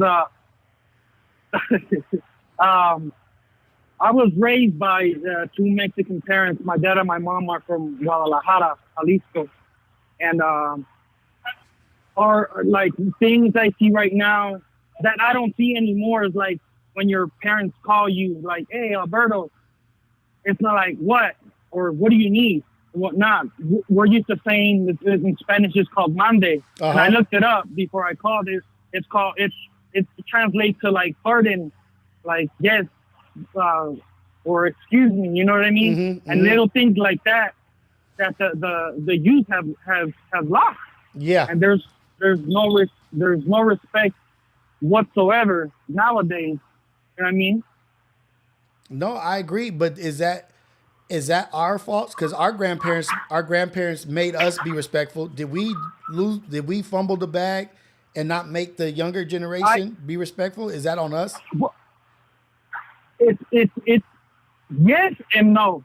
Because like I told you, I got two daughters. My oldest is 17. She's turning 18 this year. And the youngest is 13. Okay. And we brought, my dad was strict as hell with me. Yeah. If I had my shirt untucked, he's going in on me. He had me go get a haircut till 9, 10 years old. I had to have the same haircut as him. Yeah. You know what I mean? And nah, you go do what I say. That's like the militant in our way. Like, no, this is the structure. This is how we do. This is how we wake up. This is how we move. I get it. But look at this. Was he strict like that with everybody? Because that was the disposition of our elders. But also, they wouldn't let shit slide from other kids in the neighborhood. I guarantee your dad would check another kid and be like, "Hey, that's not what we doing over here." When we would, let's say we went to my cousin's house, or my uncle's house, or a party, right? If we were acting out, he didn't have to say one word. With his eyesight, like, oh shit, he's coming. He would sit us down because you knew what was gonna. You knew what was gonna happen once either there in front of everybody, or once we got home, it was going down. Exactly, and so that's the difference. I think we have to not only be disciplined with our children, like we discipline our children, we make sure our household is together, but we have to start taking accountability for what's around us and how we move outside the household and holding people accountable and just make it more of a community thing. Right now, I think we've lost the community. We've lost the togetherness, the unity outside of our house. We focus so much on us and what is inside our house that we've kind of lost focus on what's going on across the street. You know what I mean? And so exactly. But also one thing, Rios, is that like I said, it's our fault and not because we know how to. We're learning how to discipline our children. We're learning. But I came to one point as I told my daughter something or whatever, and she goes, I get the response like, well, you can't tell me that. I said, what? Yeah. Well, you can't tell me that because in school, they told me if A, B, and C, I can do X, Y, and Z. Yeah. I said, you know what? I got mad. I got hot. I said, you know what? You go do that. Go tell your teacher so they can take you to a family you don't know. Yeah. And see if you're gonna get better than what it is here. I kind of broke it down to her. I said, okay, what are they telling them in school? Exactly. That's a great point, Alberto. You know what I mean? Because they spend a lot of time Are they there. making our kids soft? Yeah. You know what I'm saying? Are they taking away our authority over our own children? I believe so, because now you can't even parent without, they'll call somebody on you, or they don't like if they don't like the way you're parenting your child or providing for your child, you'll get in trouble. We can't get these teachers in trouble. Yeah. The teachers really have a lot of control and a lot of power, and our kids spend a lot of time. Our kids actually spend more time at school than they do really at home. Than with us. Exactly. So there's a lot of influence there. So you bring up a good point that the influence outside the household is playing a big part. And a lot of the power has been taken from the parents. You're right. You're absolutely right. I 100% agree with that. And also, not to go deep too much in that one, the other one where the guy was telling you, oh, you should be more on your Puerto Rican side or knowing or whatnot. Yeah. I mean, it's from what I've been following you guys for a good minute, and you are proud of your Puerto Rican side and whatnot, but you can only learn so much from it.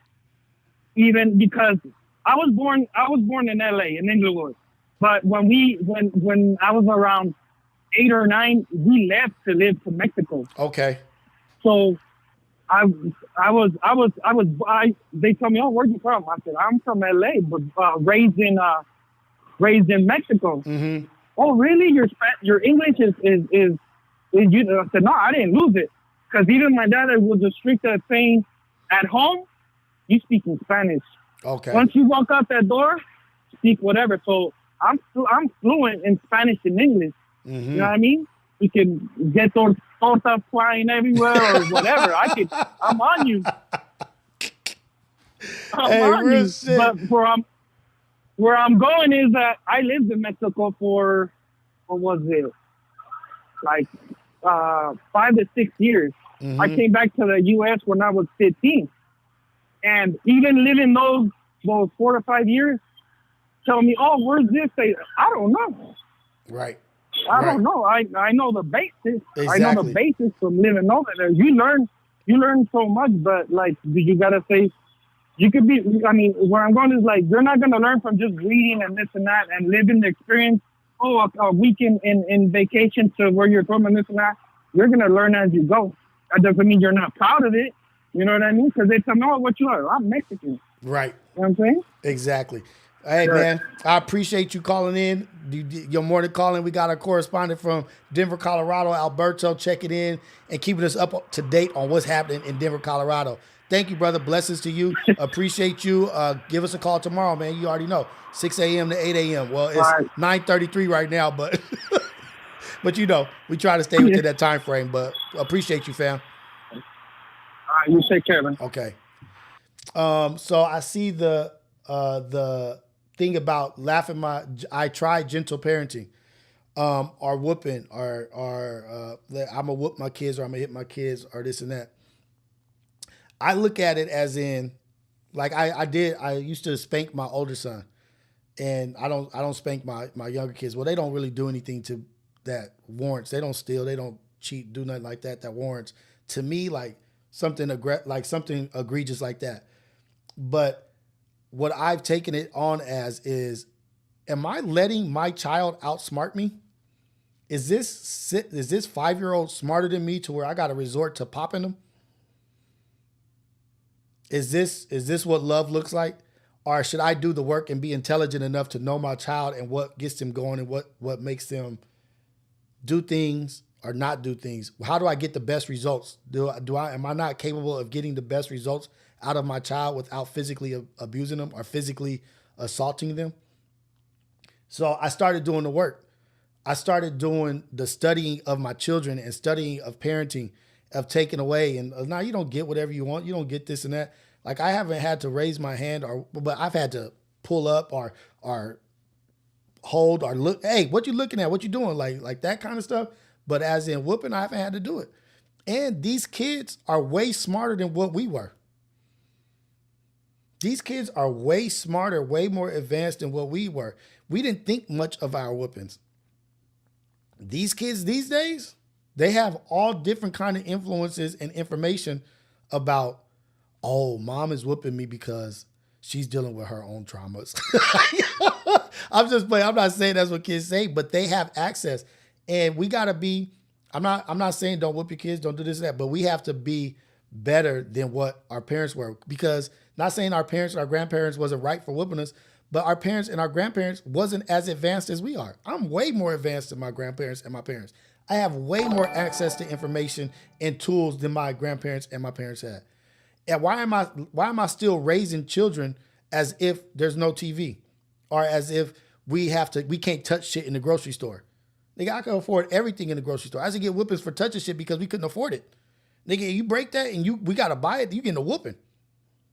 If I have to buy that pickle jar that you just knocked over, you getting your ass whooped. My kid knock over a pickle jar, it's like, damn, nigga, what you doing? Help them clean that shit up. I could afford the whole pickle jar row. I could buy every pickle jar in there. We're in a different place. We're in a different time. And I'm not saying whoopings don't serve a position or don't serve a place, but we have to be better than what was before us. We have to elevate and grow. And I definitely don't want my daughter thinking that whippings come from a place of love. Anytime a man raises their hand to you or they raise their voice at you, that's a form of violence, baby girl. That ain't cool. It ain't right, and it's not good.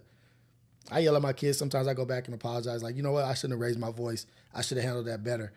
But we're better than them. We're better. We're stronger. We have more access. Our parents raised us the best way they know how. And they did a damn good job with the tools that they had.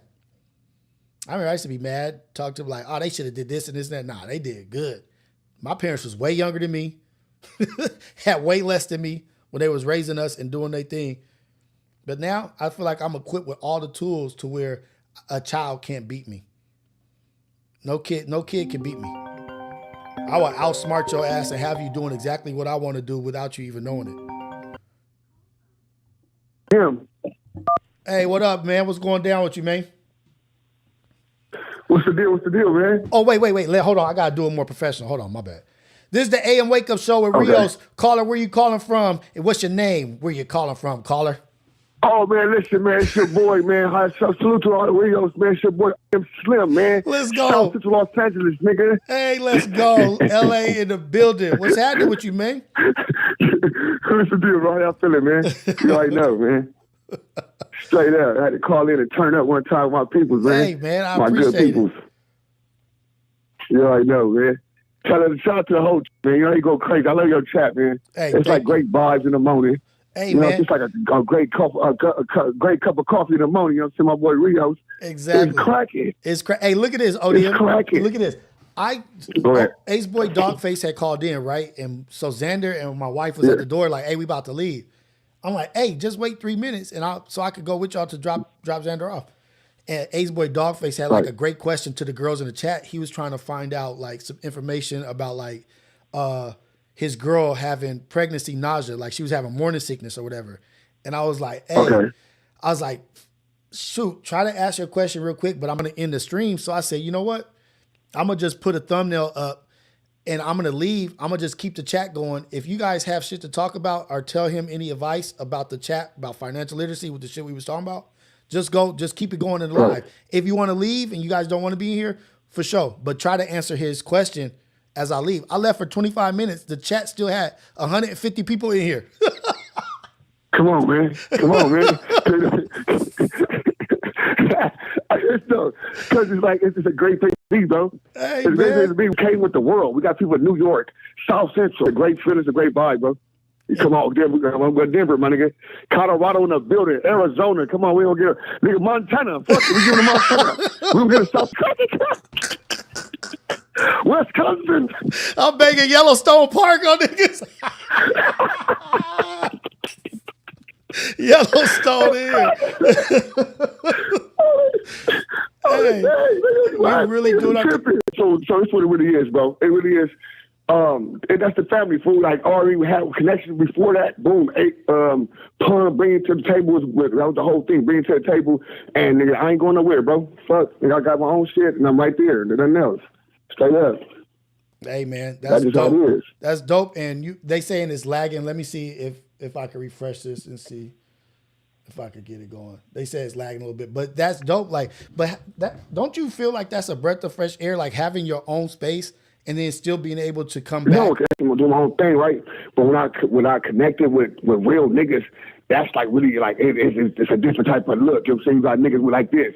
You got your own shit. Everybody got their own shit. You know what I'm saying? It's like I like doing it, jumping in my nigga shit, popping out. You know what I'm saying? Because that's what we supposed to be doing, bro. We supposed to show each other support and all this shit in real life. Like all that just sitting on a podcast and being cool for 30 minutes to an hour, and then separating your life. And don't say that to you niggas. It's nothing else. I don't give a fuck with your streams. I don't give a fuck with this. I don't give a fuck with that. Nigga, niggas, like, nigga, we locked in, nigga, I don't give a fuck. Niggas text me, nigga, you been crazy the night, nigga. I'm like, I start laughing like, damn, nigga, I got 35,000, nigga. Y'all niggas up at 100 something, nigga. Look at that, Let's go. Let's go. Like, you on Back on Fig, they about to be at 200,000 subscribers. You know what I mean? Like, you touching the masses. It's big. And then you on Fig Community World, you on Fair to Say, then you go in the community, then you're doing it. Like, you're doing a lot.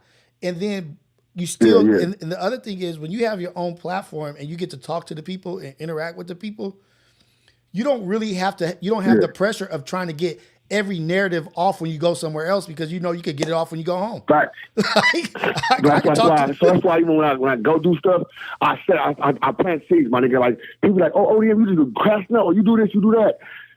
Watch the stream after. You know what I'm saying? Watch the numbers how I go, and watch the stream after how I break myself down and all that. Even I critique myself and say I should have did this and that. That is how I'm looking at things. Like, yeah, I'm gonna do what I feel at that moment because, nigga, that's me. You know what I'm saying? I'm a human being. I'm gonna do what I do. If I feel the attack, I feel it in the corner. I feel like my people they're just attacking my peoples. I'm gonna go crazy. People don't realize that we're a work in progress. Right, for sure. I'm a work in progress. You understand? To this day, because like, bro, you understand, like, we came doing something else. We came to, all right, fuck it. Nigga say this, we're going this. And no matter what the nigga talking about, it is this. Now it's like, man, we fathers, we got other stuff going on. It's like, we got to really understand, like, we fall, the whole team fall, the family fall. So but at the same time, we still the motherfucking lions, nigga. So we get around other niggas, it's like, nigga, right. You better stop playing with me, nigga. I warn your ass, stop playing with me. So we got that, but like I said, nigga, I'm trying to get it together. You know what I'm saying? I'm trying to be able to you can pet a nigga, but right now, nigga, don't pet me, nigga. I'm gonna bite your ass. Right. Straight up. Exactly. Like I'm gonna resort to what I know best. And that's just life in general. And so I want to commend you for the work that you're putting in and the things that you're doing. It's not easy. It's not easy being accountable for our actions. You know what I mean? Like, it's easy to just be like, I don't give a damn. Whatever, I can do whatever I want. But we're holding ourselves accountable to being better. And that takes a lot of work. It's not easy. You know what I mean? Like, we trying to control the monster or the beast within so that we could be a better person for everybody else. So I noticed you putting in the work, I'm putting in the work, and we being consistent, and we're getting better. The repetition, the consistency with our lives or with whatever that we're doing. Let's keep at it, because I already told you, like last time, picture us in 5 years, cuz. No, listen, when you told me that, bro, I really tried to do that. And I'm like, goddamn, we on the same path. I was looking at Joe Budden type shit. We big chilling type, you know, everybody on the couch, Crocs on, everybody got Crocs on and shit, nigga. We come from the hill with Crocs on, y'all. Exactly. I got on some damn Birkenstocks. What? Like, what's going on? But you know who I be looking at? And it like gives me a lot of inspiration. You remember Marcellus Wiley, that dude from San Diego Chargers? He played like D end or something. But he's from Compton. He's from Compton, but he went to Columbia and then he played football wherever. But he has his own channel now, like Marcellus Wild, that dude, YouTube. Just a cat from Compton. He's 50 years old, and that's somebody that I could look up to and look to like, damn, this nigga is 50, handling his business on the internet. Yeah, he's been on Fox and all that stuff, but look at how he's conducting his shit. He's doing what we doing. We doing what he's doing. Imagine by the time we 50. Like, what? Come on, man. Like, nigga, I'm gonna have this shit down packed, nigga. We ain't playing around. We ain't playing no games. Niggas that I be playing, I'm like, Kosh not on this motherfucker. Niggas better stop playing with me, nigga. Real so talk. I'm gonna break all type of shit. They'll be breaking shit at 50. They shut your ass up. I got time for your foolishness. Exactly. Your buffoonery. Stop it. We talking different. Stop it. Talking to everybody like children and shit. They're like, sit your ass down and listen to a man while he talking. Quiet now. We don't say shut the fuck up. The word is be quiet now. Sit there. Respect your elders as I'm talking, giving you game. Respect me. I'll give it to you, son. Listen, son. He's gonna be acting like Cuba Gooding Jr.'s dad in Boys in the. Oh yeah. You need a haircut, man. I'm trying to teach you something, man. Oh shit. Yeah, what talk, nigga. Hey man, I appreciate you. This is how I'm gonna end the this morning's live is with ODM Slim, man. I appreciate you. Keep working, keep being a blessing to people out there, man. Appreciate the whole team. Hey, thank you, man. You already know, man. It's all love. Show some love to the chat. I love y'all. Y'all out here killing it. Y'all being positive. Y'all keeping the chat going with the engagement. But go out there, be a blessing for somebody out there, y'all. I'm out. All right, ODM, I'll check you out, man. Check everybody out. Y'all be good. Y'all be a blessing for somebody else out there. I'm going to get ready for my reality check with Badru. And look, dude, we good. We good. We had a good little three, almost 4 hour banger in the morning. We doing good stuff. We spreading love, joy, happiness out there, man. Trying to serve people and be of help to people around us. It's all good, man. Check y'all out tomorrow.